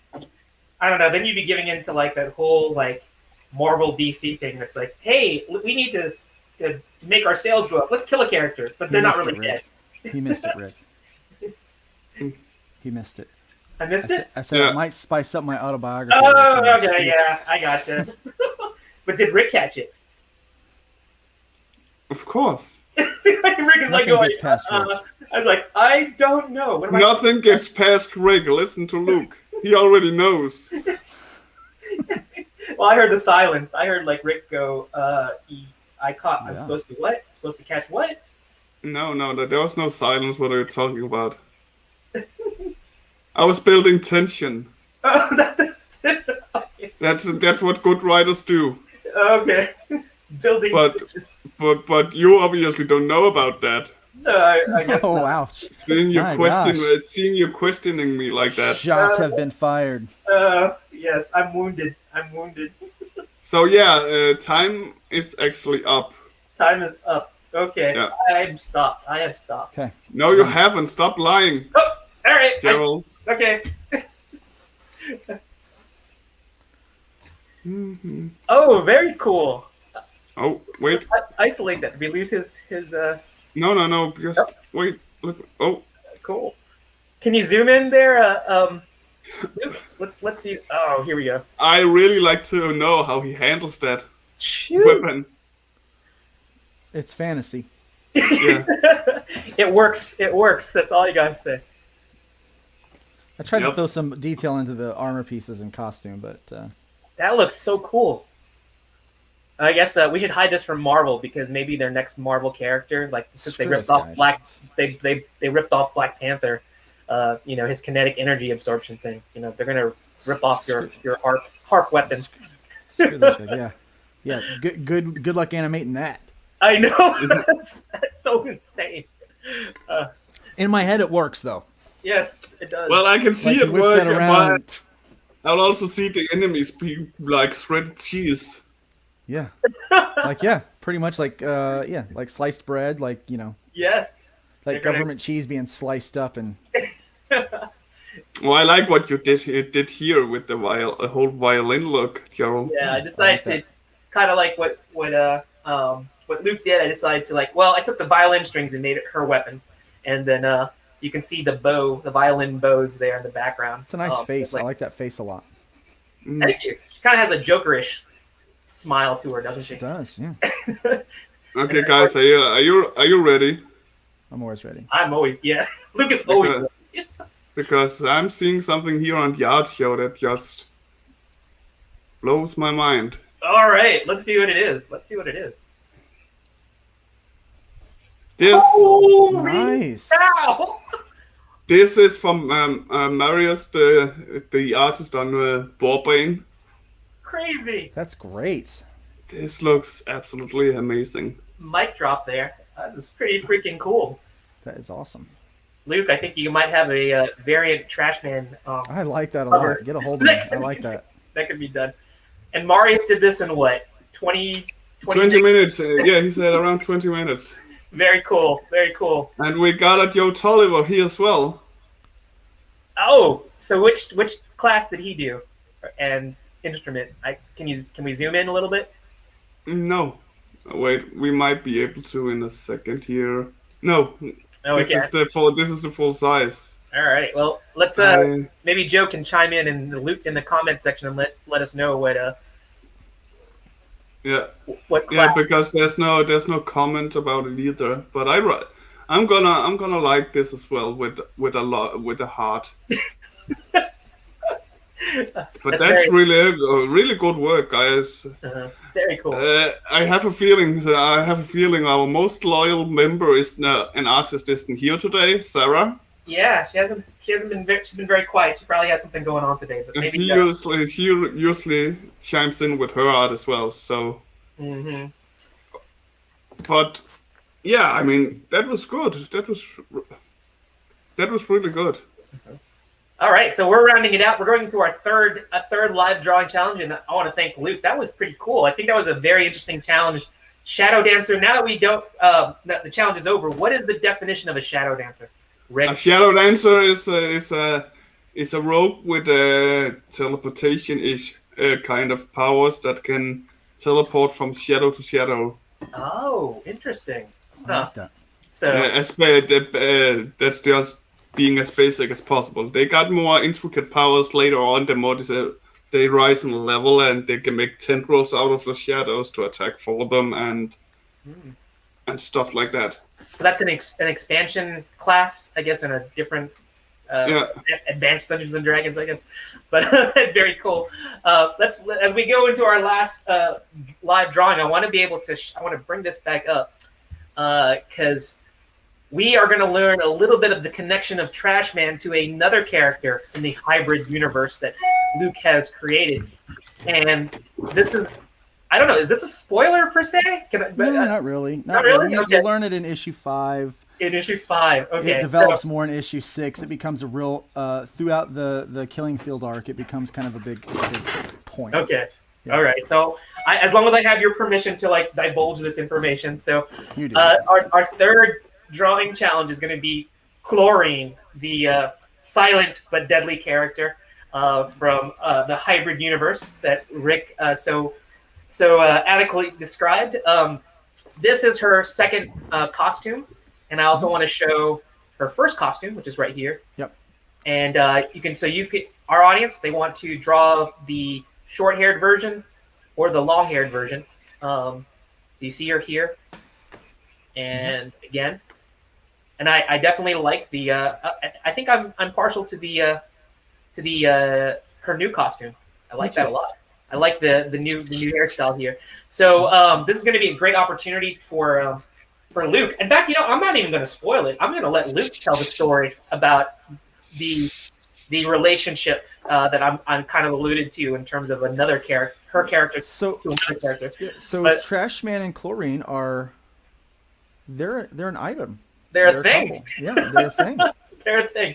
Well, So- they work perfectly together because chlorine can help clean up the trash. Yeah, yes, you can. They're a dynamic duo, if you will. Dating is hard when you have superpowers and you're trying to take down an evil corporation.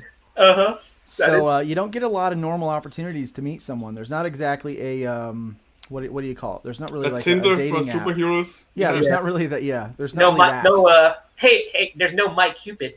No my Seraphim or my cherub. How about that? There's no my it cherub. just doesn't happen that way, you know. So they, right away he notices Chlorine, and why wouldn't you? As long as he doesn't inhale, that's what he has to don't want to kill him. Doesn't want to kill himself. Yeah. But very cool. I'm gonna actually let's start the drawing, and I'm gonna let. Marius asks, "What's chlorine's descent?" I think it's he's very interested in more of the lore behind the lore behind, descent and all that.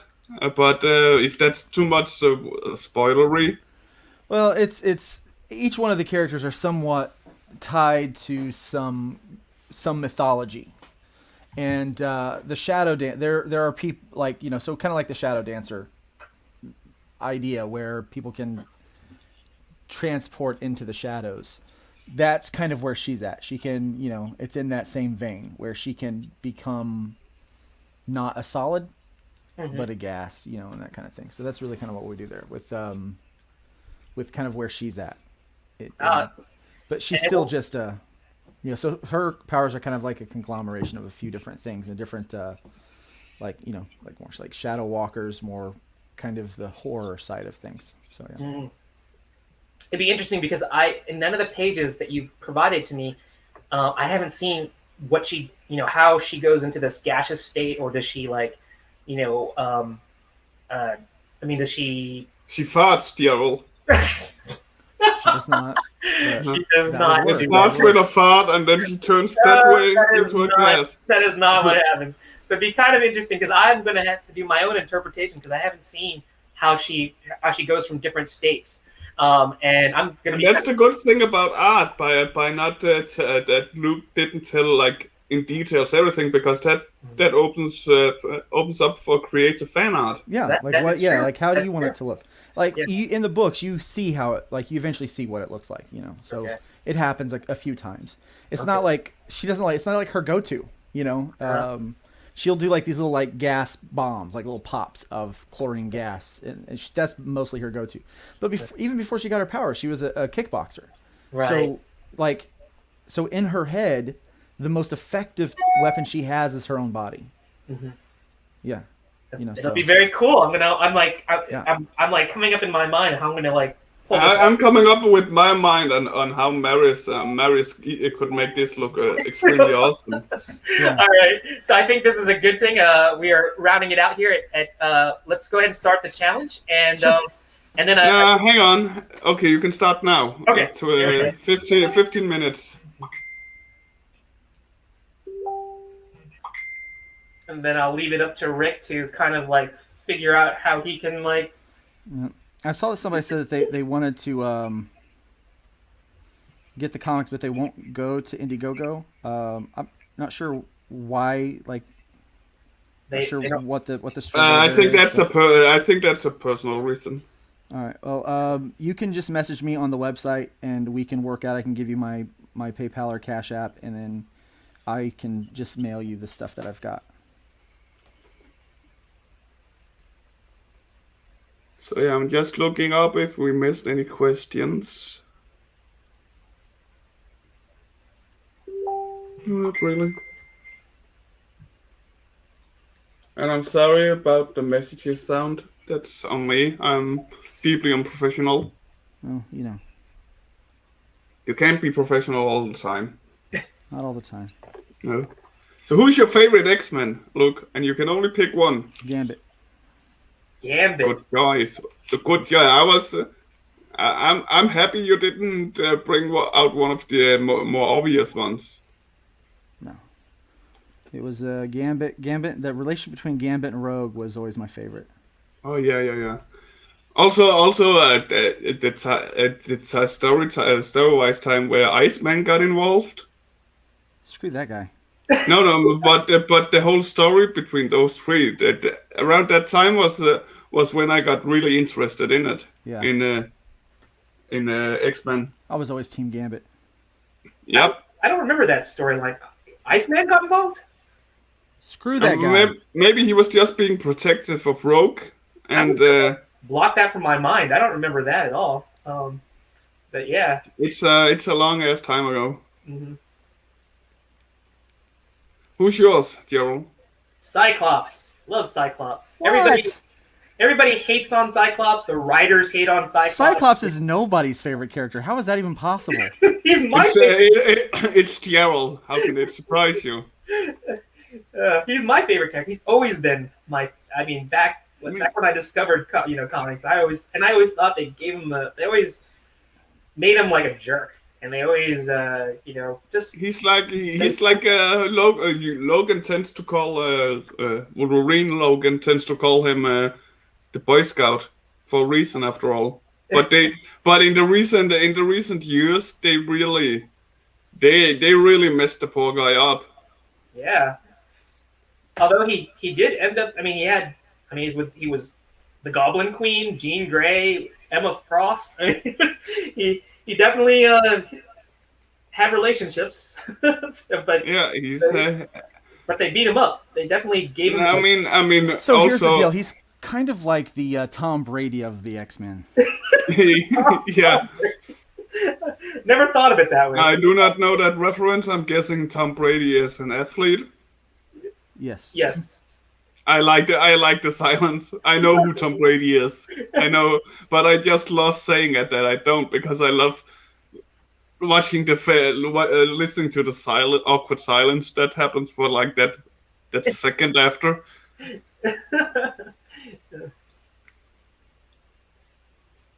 Who's your least favorite X-Men, Luke?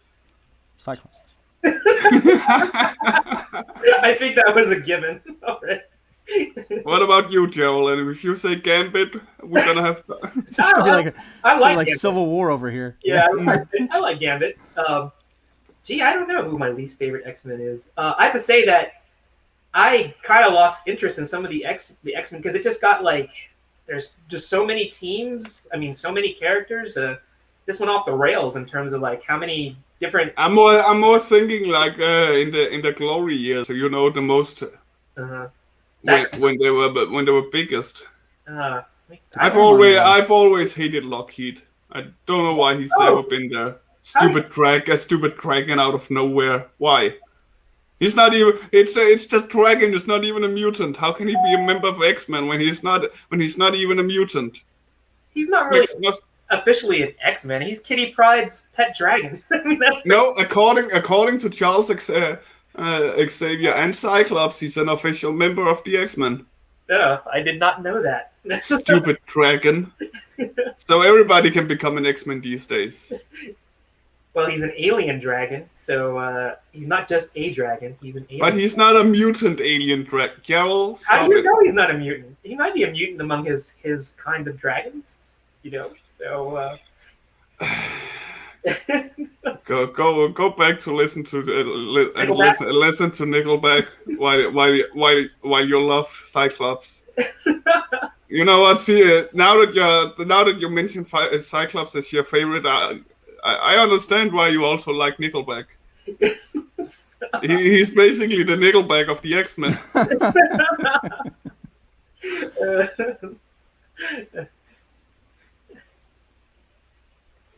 My favorite X-Men character, thank you for asking. Yes, tell us who your favorite character is now that you've brought it back to you. Who is it?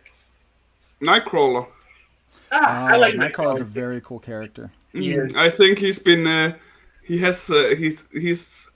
find him having so much potential to be have a great solo story, and he's just been overlooked for so long. He has so much potential in him for great stories, like with him fighting, especially now with the whole Krakoa and new religions and all that. I think there's actually a story where he's fighting his own faith for the new one and trying to combine the two. And he's always been my favorite. Now, Jared, please ask me who my least favorite X-Men. Oh, I already answered that. Cyclops? No, Lockheed. I thought you were going to change it to Cyclops after I acknowledged my. Nah. Yeah. You're going to keep it true? Going to keep it true to. But my second most disliked. So Luke, getting back to Chlorine here, I know she has. Oh yeah. So Getting back to the character Chlorine, I know she has goggles. Is there a specific reason for her having it? Is there a stylistic? Is it a stylistic, or is there? I just thought it looked cool. Okay, well, that's all you gotta say. That's all you gotta say. I thought there might be something a little bit more to that, but that's all you gotta say. As a creator, you can just say, you know what? I thought it was cool, and that's why I did it. And you're gonna like it. I mean, with all the enemies she's fighting, she could get debris in her eyes after all. One of these days, I'm gonna pull the goggles down. She's gonna have the goggles while she fights. You know what? Screw it. I'm gonna put the goggles on her right now. There you go. You see it here first, guys. Chlorine with her goggles. They're just swimming goggles, by the way. Well, as long as it works. Yeah, I made these characters easy to cosplay, and so I actually have a cosplay version of this costume on my website that people can buy. Interesting. Oh. Yeah. Oh, so nice. I'm getting. Do you have one for Ion as well? I have one for Ion too. Yes. Oh, yeah, great. I have one for Ion and one for Chlorine. All right. I'm gonna get one for Heidi then. Oh, I thought this was for you. I thought Rick was going to cosplay. It's like, oh my gosh, Rick, nice legs. Yes. Someone asked me if I would cosplay, but I was like, look, I don't have the legs for it. I have the legs for I got good legs. Mm-hmm. He never skips leg day. No, that's my secret. I always skip leg day, but he has naturally nice legs, right? So Yeah.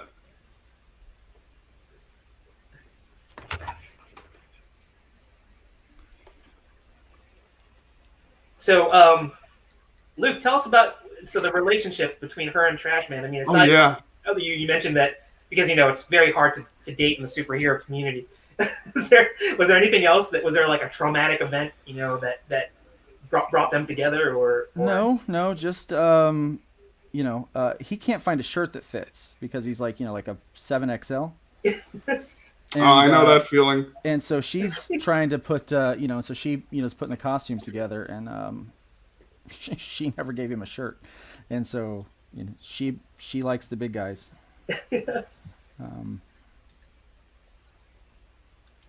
And he was like, well, yeah, sometimes you don't have to take out all the trash. You can keep some of it. Yeah. No, that's wrong. Bad. yeah. 10 minutes are gone. 5 minutes to go. So we are not going to render at all. So faces, I always spend a little extra time on faces, especially when it comes to the lady characters. I do believe that that is the first people normally focus on after all. Yeah. And so the rest Except for me and Iron. What part do you focus on, Rick? You want me to say ass one more time?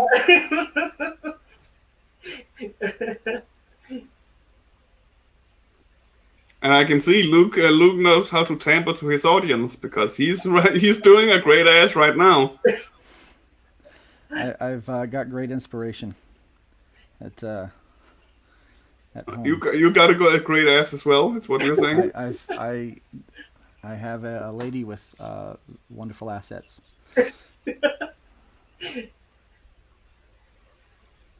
And Gerald just have Gerald with wonderful assets. that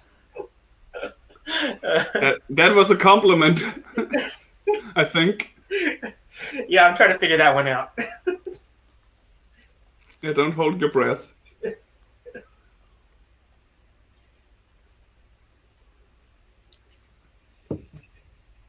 So the whole silent but deadly joke, Luke, that I used, I'm allowing you to use that in the comic as well.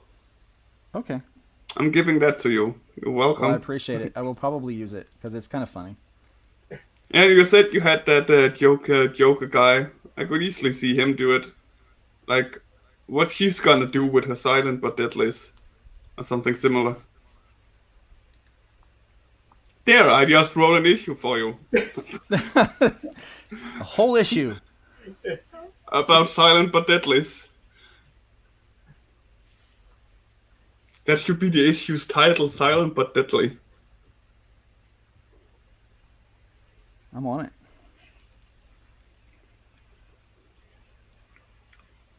So I know Joe have already posted an Artio. I see it. And I'm hoping Marius also goes along if he's not too busy with Borbin. I've just seen the guy's work ethic. It's just what you guys do in order to get a comic out is just mind blowing to me sometimes.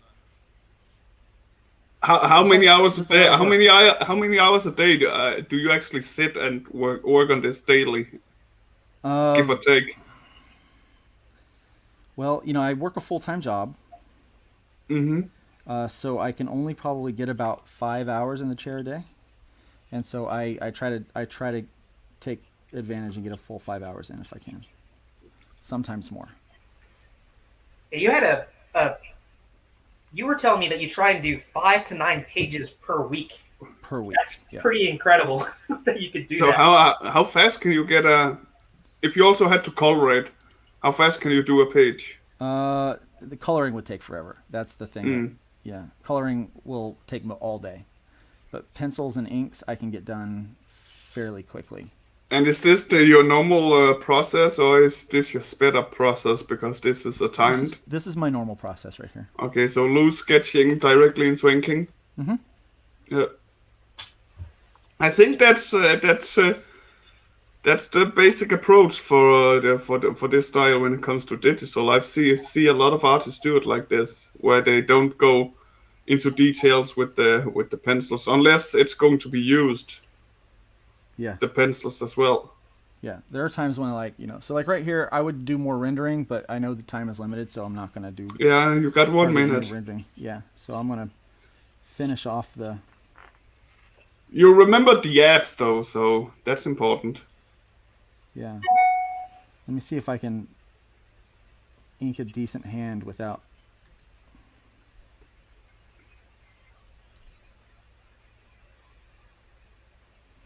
too much trouble. And it worked.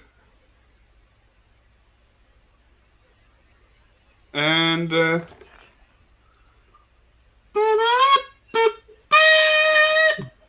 Oh no, the time is up. yeah. All right, I want to see. Let me check it out here. Oh, I can already tell this is like a companion piece to that Ion drawing that we showed earlier. I could see this being like something that you could use as a that looks so great. I love the perspective. I'm a big fan of the worm's eye point of view, looking upward. Yeah, and with Iron, it was the bird's eye view. That's smart. The smart man, Luke Stone. Yeah, and I like how because in the picture that I have, we didn't get to see what her lower body costume looked like. So I can see that that arrow motif carries out through that. Can you zoom in a little bit? I want to see this because I love that face too, that perspective, and you put the goggles on her. Yeah, I said I would. Very cool. Yeah, this is so not very rendered. But it gets. It still works. It still works. Yeah, I love it. I think this is really cool, and I hope that you decide to take this further, and it does get to be a fully colored rendered piece. This one, I think I will. Yeah, I think I will. I might do a little work on that face. I'm not real happy with that nose. Mm-hmm. It's a starting point. It needs a little, it needs a little, it needs a little love. Yeah. That's why I'm so scared of doing these time challenges myself. If I had to compete in it, because I'm such a slow ass artist. Mm-hmm. And here we got Carol's. All right. Well, I started it, and I kind of wanted to show like she's getting her arm is about ready to transform into the gaseous. Oh, that's state. cool. But I also wanted to like you talked about her being a kickboxer, so I kind of wanted to have her other arm like in kind of like a defensive position type thing too, where you did mention that she's more than capable as a fighter in a physical sense, even without using her power. But it was a start. I'm gonna have to like refine that, just like you, and maybe make it a little bit more fully realized. But yeah, I enjoyed drawing it. Oh my gosh, who did this? This is by Joe Tolliver. Oh, that looks so cool. I like the expression in the face. Yeah, yes. Yeah. Lots of really angles good work. there. Uh-huh. Yeah. She seems angry. Angry. Yeah. And I think that was it for now. If anyone pops up, we'll keep an eye on it. Right. Well, this was really great to learn more about Luke's characters and learn more about Hybrid and in terms of even the relationships within the Hybrid team there. And just like we had talked about before, Luke already has. I think you mentioned that you have like a loose plot lines, I guess, all the way up to issue 12. But scripting issue 10 is written. Scripting issue 11 and 12 now. So, yeah. Yes, I mean that just goes to show that. I mean the way that he's operating in terms of like being able, you see the speed at which he does things, and I would like to let me share screen here. And it's and this is Bob, by the way. Bob, the stormtrooper. Yeah. Which I have this whole backstory for Bob, and so we've actually. Oh, you also have a Kylo and a Darth Vader in the background there. I do, yeah, and my new 3D printer, which will hopefully generate some really cool. That sounds expensive. It wasn't too bad. It was a so we're gonna We're going to definitely see maybe some hybrid toys that are going to be mocked up with your 3D printer. Yes. Yeah, that'll be really cool. I'd love to see that. But with a hybrid, I mean, that's like at least 15 characters plus villains that you have to like render. So that's going to be quite a challenge to show I'm that. working with a 3D artist to do 10 action figures because I want to do 5-point articulation and then produce them. And so, are they going to be like the classic Star Wars side scale? Yeah, because the 5 points of articulation, I was like thinking, that would fit right in there. So you can have the hybrids battling Star Wars figures there, right? So pretty much, yeah. And so we're going to do the hopefully do the 5-point articulation, 3 and 3/4 inch, except for Trashman, and he will be a full 4 inches. Yeah. Well, that being said, let's talk a little bit about your campaigns that are going on right now. And like I mentioned before, even though we're talking about this, if anybody wants to draw along still, go ahead and finish up your drawings. And as we're talking about that, we can still feature you during the show. But here, this is the one of 2 campaigns that's currently live here. And this is where you're the character designer and the artist for this particular series. This is Voodoo Nations. You want to talk a little bit about this? And I'm just going to scroll through it and let people know. Yeah, sure. So this is a story of 2 young missionaries who head off to Brazil to try to help out. And it's almost a bit of a commentary on kind of there's a lot of layers. This is just a really good horror suspense, but then as you kind of dig in, there's theological layers that get pulled back. There's kind of commentaries on the church and on the world kind of stuff. It's so many layers to it. It's really kind of I like it a lot. But basically it's about these 2 young missionaries that go to Brazil. They try to help out, but they wind up encountering this voodoo priest by the name of Bishop Lucas, who completely challenges their worldview, who challenges everything that they think they know about the world, and just turns their life completely upside down. The first issue takes place in Brazil. The second issue takes us to New Orleans. And so we actually get to explore the kind of the voodoo underbelly of New Orleans while we're there. And we meet another voodoo priestess by the name of Maria. And she is the sexy, curvy lady that makes the cover. This right here, right? Yes. Nice ass. I've gotten a lot of praise about how I draw my women, even when they're curvy, realistically. And I just draw what I know and I draw what I like. And so if anyone gets a chance to meet Mrs. Stone, they'll know where my inspiration comes from. I was about to be rude and say, now I really want to miss her, but now I really want to meet her, but I'll be nice. Seeing the way you talk about her, yeah, she is my muse. So she is. But yeah, I like how it's international. We go to Brazil, and then of course it goes back to the States here in Louisiana. In the next book, we go to Mexico. So the one place that we don't take this voodoo book is Haiti. Haiti. Oh, is there a reason that you don't go to Haiti? Because that seems like that's too easy. You don't want to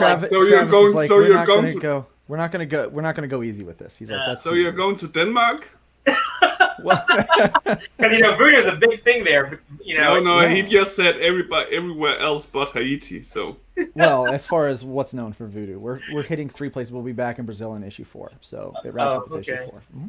Because Rick, when he isn't doing Viking religion, he's doing voodoo religion, right? And that's why he was saying, "Got to bring it to Denmark," right? So bad joke. Is Denmark known for voodoo? No, I don't know what Carol is on right now. He makes stories up left and right. All the time. I really want people to check this out because this is successfully funded already. Let me go scroll back up to the top. I believe it is. Yeah, here we go. Yeah, it's already funded. So you can add this to your list of accolades. Yet another successful campaign. It's like if you want to get Luke on your crowdfunding campaign, maybe you can be a contributing artist or do a variant cover or something like that. That's going to get you to be successfully funded. I don't know about that, but I do have a tendency to try to partner with really good people. I've got an amazing fan base that's out there already. Yeah, I try really hard to connect with as many people as I can and get more and more people into the stories that I work on. I don't work on anything unless I really truly believe in it and that I think it's going to be good. Obviously, hybrids is kind of my baby. It's something that I've wanted to do and been trying to do and writing for a very long time, coming up with the concept, and now really just this labor of love. Voodoo Nations was one of those things when Travis kind of pitched the idea. I asked if he had an artist. He said, "No, I don't." And I said, "Well, yeah, you do," because I'm like, this is something that I wanted to be a part of. I thought it was clever, it was interesting. It took me outside of the normal stuff that I would draw. As you can see, some of that it goes beyond the comic book, the superhero stuff, and we don't have a lot of people shooting, flying and shooting beams out of their arms and stuff like that. It's just normal kind of people, and it was fun. It was fun to kind of depart from the normal stuff that I do into that. And, yeah, I think that's brilliant because it shows your diversity of your portfolio. But let's focus on what you do know, which is your hybrids. That's your baby here. Yeah. And this is on Indiegogo, which is kind of cool, is that you can do in demand, so you don't necessarily have to. The campaign doesn't have to be a finite amount of time. It can keep on going, and people can contribute to it. There's a few reasons why I do it there, why I choose it there, and that's one of the reasons. I think probably the main reason is because I can go straight to in demand, but I like the add-on features. I like all of those other little fun things that I can do with it. It's really good for creators. And I think this is what we were. So like this could be like a prototype for your 3D printer here? We are actually doing 20 of those. So I'm working with O Toys, and we are making 20 action figures. And so this is a little different design than the one that I want to do, that's articulating at the legs and everything like that. So this is a resin printed. We're going to look at doing a mass produced, like we're going to test them on PLA, but then we're going to mass produce these things. That's the idea. So we're going to have a different design. But this, you can actually get this action figure. 12 or 13 of them are spoken for. We do have a couple more available. So got to get them. So you can get the first Trash Man action figure, at least the way that it is in this particular iteration, because Luke is experimenting with his 3D printer, and who knows, he could add that extra bit of articulation, and it's going to be Trash Man 2.0. This one gives us head, shoulders, and waist. So just the 4 points, and I want to go with a 5 point. So next thing you know, it'll be like a Marvel Legends. You'll have like 30 points of articulation. It's going to be really cool. Well, I'm also looking at doing statues and busts and things like that. All physical backers get a trading card. We've also unlocked the anybody who backs through Indiegogo will get the chlorine chibi sticker. The only difference about that, not sticker, but the patch. It's an iron-on patch. So the only difference about that is her eyes will be blue instead of gray. Okay. Yeah. Very cool. It's like get your swag, get your merch, hybrids merch stuff here. I like this cover or this RPG quick play thing that you have. This I like this. It's a graphic design kind of cover versus an art cover. It is, and it's weird. So I went back to my old book design days and stuff, because I used to do simple graphics for people. I was just like a designer. That's what I did. Yeah. And so I went back and I went back to the go purchase some graphic design. Like, hey, this is what I need. I'm busy drawing a comic book. I need something that has a helix on it, but that looks really kind of futuristic. And what about this? I totally get it. It reminds me. I mean, I get that it's a helix, but if you were to flatten it, because your mind, you can twist it and make it look three-dimensional, but if you just flatten it out too, it has a nice design quality to it as well, without having to twist it in your mind. Very, very cool. And just seeing this, so I encourage everybody to go check out this on Indiegogo and see. There's little movie clips here too, just to get an idea of what Luke's put together here. And just phenomenal stuff. Here's some additional sequentials and some colored pieces that we didn't get to see earlier. It just goes to show you how deep your portfolio is. Lots of work here, and seeing more of these sequentials, the colors, and of course you want to get the patch, the toy, the RPG, just all sorts of really cool things here. Man, there's a lot of pages here going all the way down to the bottom. So there's 8 pages there. That's a backup story that I had another artist work on that I wrote. Really cool thing for the last campaign for issue 6, or part 1 of the Killing Field. we had a tier called the Be a Hybrid tier. And so you could buy into that, you get the books and all this other kind of stuff, but you got to one-on-one design from the ground up a character. And then I would write them into the story. And so it's not just that they're going to be in this backup story. They're coming back in issue 10. And so it's really cool those characters get to come back in issue 10, 11, and 12, so for the final arc. So we had 3 people do that, and this backup story is kind of their introduction into the universe. And so that's at the back of this issue, and it's really, really cool. I can't wait for people to read it. Oh, yeah. And I remember talking to you yesterday also about this, is that this word you use a lot here is this the remaster thing. And you talked about how this is this has been a story that's in the back of your mind that back in the early 2000s. And then, of course, 2015, we actually saw the first issue of Hybrids come out. But you're like George Lucas. It's like, hey, I don't want to I want to go back. I've become a better artist. I've got a better team now that's with me when I first started out. And then you're remastering things. So like, even if those earliest supporters of your work, you're constantly giving them more, right? I mean, that's what your plan is with this. You want to talk about that? Yeah. So, there was a lot of limitations when I first started. The reason why it took me so long to even do this book, because I knew I wanted to have a certain level of writer work on it. And I always tried to find other writers to do it. Was never happy with anybody's contribution. That wasn't their fault. It was my fault. And so I decided to start writing it myself. I was limited in my understanding of storytelling and sequentials, in my just simple ability to be able to draw. And so when we signed up with Arrow Comics to re-release this series, starting in August to the direct market, I wanted to make sure that I gave it the treatment. So we went in, about 80 to 85% of the work has been completely redone. We have kept some of the old panels, put new panels in. Originally, we could only afford to do 20 pages because of how much it would cost to produce it. And we needed to do a 24-page self-cover to be able to print and manufacture. And so we were limited to that number. I wanted it to be 24 pages. There were some things I wanted to do with it. Cut it down to 20. Well, we've extended it back out. And not only have we extended it out to the 24 pages, and made it better and told some of the story. We have a couple of brand new scenes that have been added as well. So pretty excited about that. So now the book is longer, and we have at the back of it, we have a backup story from the editor, Piper, and myself are working on a book called Rift Riders. And it's an all ages kind of Peter Pan meets Doctor Who kind of book. Whoa. And it's very exciting. We're very happy to be working on it. And so we had an artist, Martha Schwartz. She came in and provided the art for this for a 6-page kind of teaser introduction to the story. And so that is going to be at the back. That's at the back of this book as well. So you'll be able to get a chance to take a look at Rift Riders.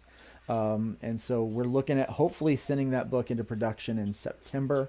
We don't know as far as, like who the whole team will be and all that kind of stuff yet, but we're kind of still working on all that stuff. Man, that's ambitious and always like a true businessman. You're if you're not growing, you're dying, and you're constantly coming up with new ways to push your IP out there. And that's what I like about this. You're also looking for artists and colors, just a team to back your vision, so that way you're not limited by the limitations of being a human. You know what it's like to be. It's like we all can't be hybrids. We all can't be fusions of that. But it's. I don't have a Superman cape in the closet. I'm just a guy. I'm just and I work a pretty heavy workload already. So just trying to make it happen any way I can. So well, you got the superhero name, so that's all you gotta go with, right? So I keep on scrolling, and there's art. There's just so much stuff here. Well, so I just want people to be able to see the book. I this one turned out so well. I think that we've leveled up in the art as quite a bit, and the colors look great. I'm really happy with how it's turned out, and so I wanted to show off as many aspects of that as I can, so people can, when they see it, they know not only they're getting a finished product, but they're getting a good story, something that we've put a lot of effort into, something that I haven't, honestly, I'm sure there's probably negative feedback out there, but I haven't heard any. Maybe it's, they don't want to tell me, or maybe I stay away from those negative circles. I don't know. But I've been able to avoid that, but I've heard a lot of positive things about it, and so I wanted people to see that, look, this is something that we've really invested a lot of time and effort into, and that we're expanding from there. There's other stories. I'm working on a story called Runner, that story will have its introduction into the Indie Volt Revolt that's coming out through Arrow Comics. And then I've got another story I'm working on called Juror 13. That's going to be kind of cool. And so yeah, we've got a bunch of different ideas and things that we're working on developing, but we are by the end of October we plan to have issue 12 of hybrids completed. And so we got to try to work out when we're going to crowdfund those things and how that's going to work in that. But we are working to get it done because I want to give my creative team November and December off with family. Yes. And then I want to start working next year to start developing Rift Riders, because I feel like that's kind of like the next bit of evolution. It's an all ages reader, and we need to have more all ages books out there for new fans.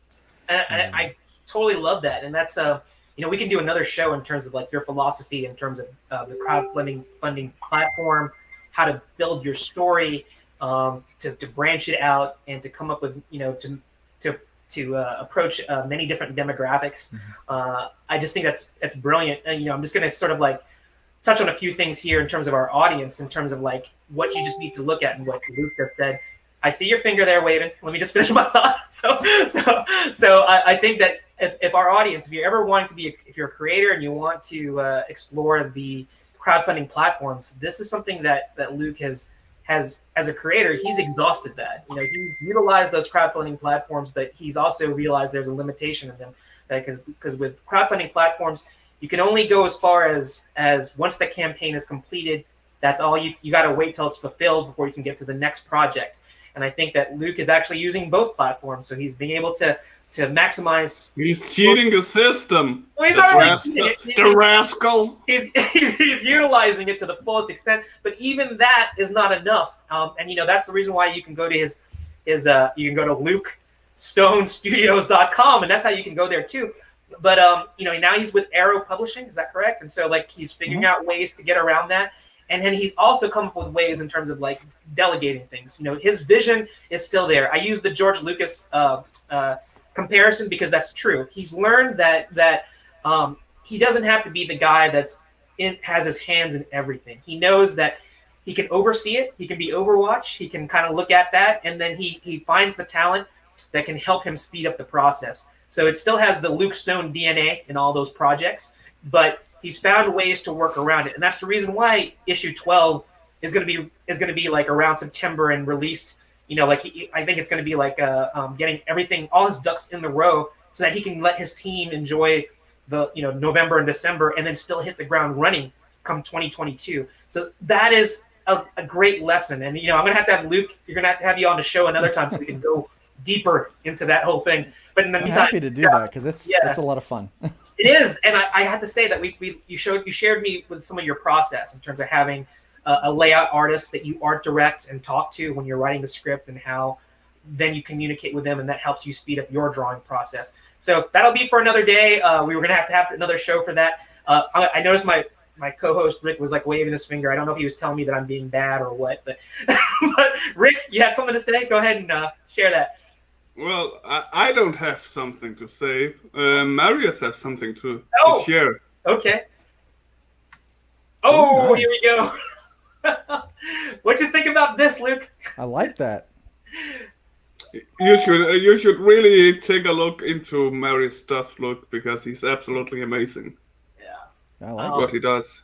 Yeah, these are two creators. We got Marius and Luke here, and they're just top of their game, doing some really good stuff. It's nice to see one of our former guests, and and we're fans of him, and he's fans of us, and now I believe he's a fan of you, Luke. He's done. He's doing stuff like that. I'm be a fan of his too, man. That's nice. Yeah, he's a spectacular artist, and he's working currently on Ballbane, an indie Kickstarter as well. So yeah, he's on our page Art Show where you can find him. And nice. Yeah, I encourage you guys to talk. As collaborators, as creative fellow creatives, I'm sure that you can swap some more stories and maybe be able to see some crossover. And I'm always looking for really cool art to put in the books as like filler pages between backup stories and stuff for prints and things. Stuff to put on, mugs and stuff for that for our crowdfunding. And yeah, I'm always looking for good art. Yeah. The consummate businessman. Well, I have time. if you need a guest cover. Anytime. I'm serious. Don't laugh as if it's bad at art, yo. What the hell? Wow. I was gonna say that maybe that should be a discussion off the screen, but Yeah. I was it was meant as a joke. That's fine. Also, Philip Rossard is in my DMs in Facebook. That's why you've heard it ding so much. He keeps telling me to start wearing pants on. That's too. When I'm streaming, and I'm like, pants are overrated. That is some TMI. Yeah. We don't need to. That's too much information there. So, the reason why the camera stops at the that's exactly. Look at the Luke. He knows where the camera stops. Well, that actually wraps things up in terms of our drawing challenges and being able to talk about this. This is the part of the show where I will lament because I'm sad because now we have to move towards the what we call the Oscar speech part of the show. Yeah, so it's very sad because we're gonna have to say goodbye to Luke pretty soon. But I want him to give his Oscar speech, which he can pretty much give us his final thoughts. And I hope you had a great time here, and I hope our audience got to just really take in the just the cool factor, just the fact that Luke is such a multi-talented, independent creator. Writer, artist, businessman. He inks, he colors, he does the whole nine, and then that's stuff that he just does for the comic book. He had, like he said, he's found ways to work in to do this type of work, this level of creativity, and still hold down a full-time job. And that job itself, he's a pastor of a church, and that is a very demanding job. You take on a lot of responsibilities of not just for yourself and your family, but also your congregation. So my utmost respect to you as a creator, being able to balance those things and be able to be as prolific as you are. So this is the part of the show called the Oscar speech. So I'm going to hand the mic over to you, and you just give us your final thoughts. Yeah. Well, first off, thanks for having me on the show today. This has been kind of I think this is my first time here. But it's been fun to just kind of talk and hang out. I always like an opportunity to be able to kind of share what I do with other people's audiences. So thank you for that. I appreciate it very much. Comic books is something that has always been a fun escape for me. It's something I've always enjoyed doing, and I think comics should be fun. And so I'm trying to get back in, for my own self, kind of get back into writing and doing comics that I would enjoy reading and buying and spending my money on. And so I hope to do the same for everybody else. You see a lot of drama, a lot of people get upset over certain things. In reality, right now is not so much fun. So comics should be fun. And so I encourage everybody that, to try to be a little more lighthearted and whimsical when it comes to comics and things like that. And then the thing that I always leave people, I would love it if you took the journey into the hybrid universe with me. Or into the Voodoo Nations universe with Travis and I would love that. But if not, take this one piece of advice. Please, whatever you do, try to leave the woodpile just a little bit higher than you found it. Be good to people. Life is too short, and we don't need to be so upset with each other all the time. So that's all I got. Man, those are some words of wisdom right there. And that just goes to show why I'm a Luke Stone fan, and I think that our audience now, you can see why. Just a great name, great words of advice, great work ethic. Got Philip Rustert, who's also an independent creator himself. He agrees as well. And I think our audience, it's been a treat. And I'm going to extend the invitation to you again, just like I do with all of our guests. The door is open. Marius Lane, be good to people. I cannot second that any further. Also, I'll mention he did a quick update, and people should definitely go to Artio after this is over and see the small update of his character. Okay, yeah, check that out. And Luke, I encourage you too. Is like you after the show, the stream, the comments, they're all going to be in the Comics Cast page there. So I encourage you, if you have time, because you're a busy man. If you got some time, you could check that out. And we try and pop up all the comments in there, but unfortunately we can't. There was a lot of creative questions asking you for your advice, how they can get your comics. Lots of feedback. We got lots of great fan art that were able to be featured here too. But I'm sure there's something that we missed. But if you could just take a moment, I'm sure that you could definitely do that. Yeah. Yeah, that you would definitely listen. I'm in control of the comments. I never miss anything. Okay. Yeah. And I always tell people the easiest way to get a hold of me, just go to lukestonestudios.com. Message. You can message me directly through there. If you want to get the books, for some reason or another you can't work through one of the crowdfunding platforms that we use. I typically use Indiegogo because of the in-demand feature. Yes. But just message me if there's something that you want. Look at that. Say, hey, I want this, and I'll make sure you get it. We'll work it out. Get it shipped out to you. If you have any questions, more than happy. Do you ship internationally? I do. Yeah, I do free domestic shipping and then discounted international shipping for people. So yeah, anywhere in the world, if you want it, I'll get it to you. Yeah. That's great. So if you that's what you want to hear, and of course there's digital versions too. So if people want digital versions, they can definitely get that as well. And I think that's always Stanley says some amazing things about digital versus physical. You should Google it.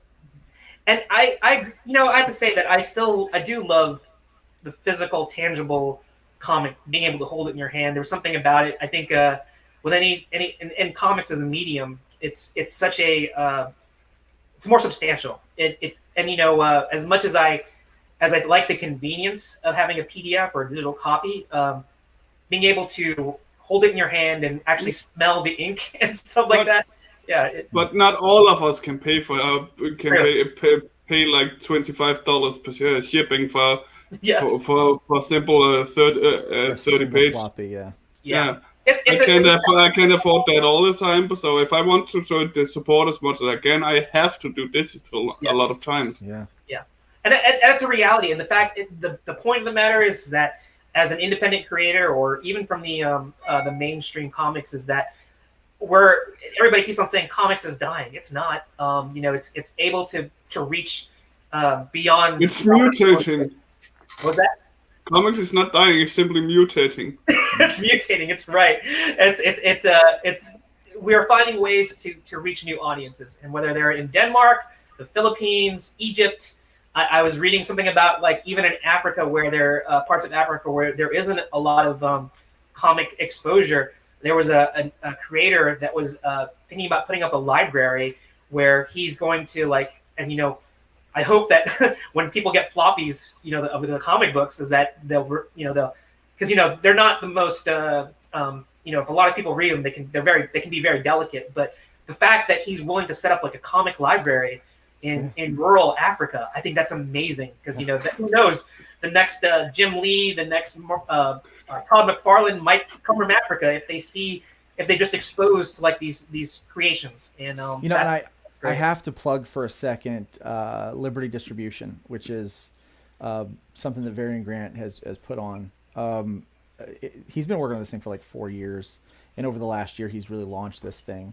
But he's looking at not only getting comics and independent comics into regular brick and mortar comic shops, but he's looking at different like alternative methods of getting books into people's hands. And I think that's one of the things that I think you're right, Rick. The comic industry it's mutated, it's mutating.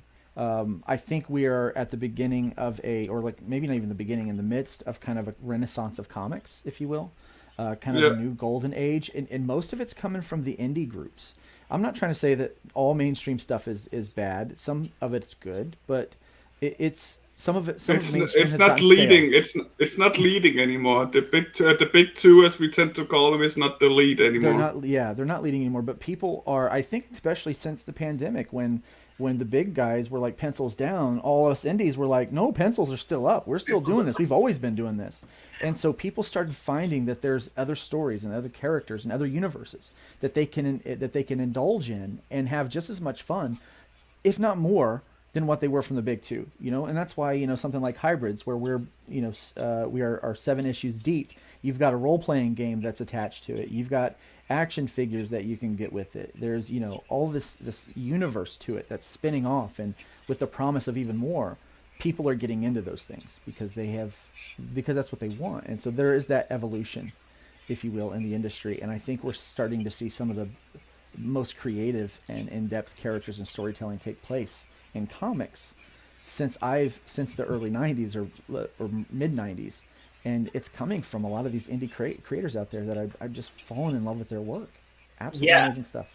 I couldn't agree with you more. And that's why it's been such a pleasure with working with Comics Cast and meeting creators like yourself, because I think that there is, that's part of that missing link that you guys that niche or niche, I don't know what the correct word is for it. Niche? Niche. I don't know how you pronounce it's it. being filled by independent creators like yourself, and that's why it's always been a pleasure, to have guests like you on the show, and I really appreciate your insight. And I guess Rick will. I've never heard of it that way. Rick has coined the phrase that the comic industry is mutating, and I think I've never heard of it. I was just using going back to the conversations we've had, which been about X-Men and all that, and I thought, hey. Yeah, I think I've heard it say it's evolving, and I guess it's the same, mutating, evolving.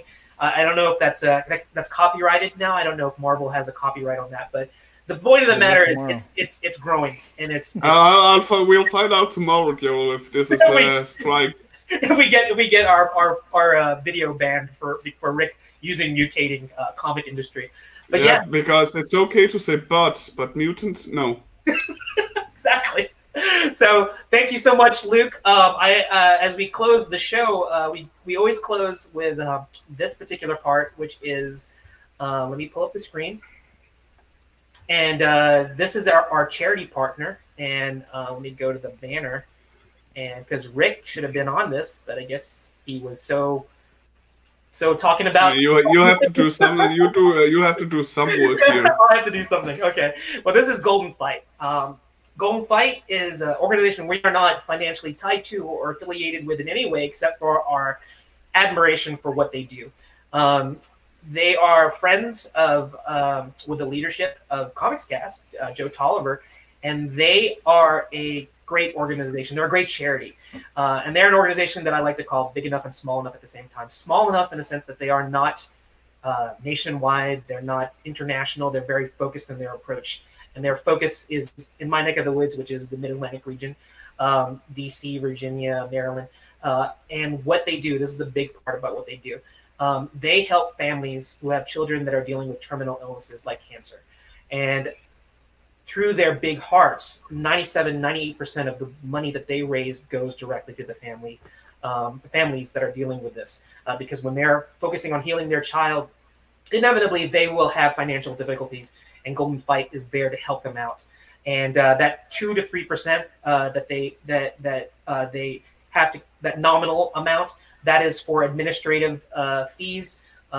It's mostly, I think a lot of their leadership does this on a volunteer basis because they know what kind of impact, what kind of hardships that families deal with, because I think a lot of them have experienced themselves, or they have friends that have gone through that as well. So I encourage you guys to check it out.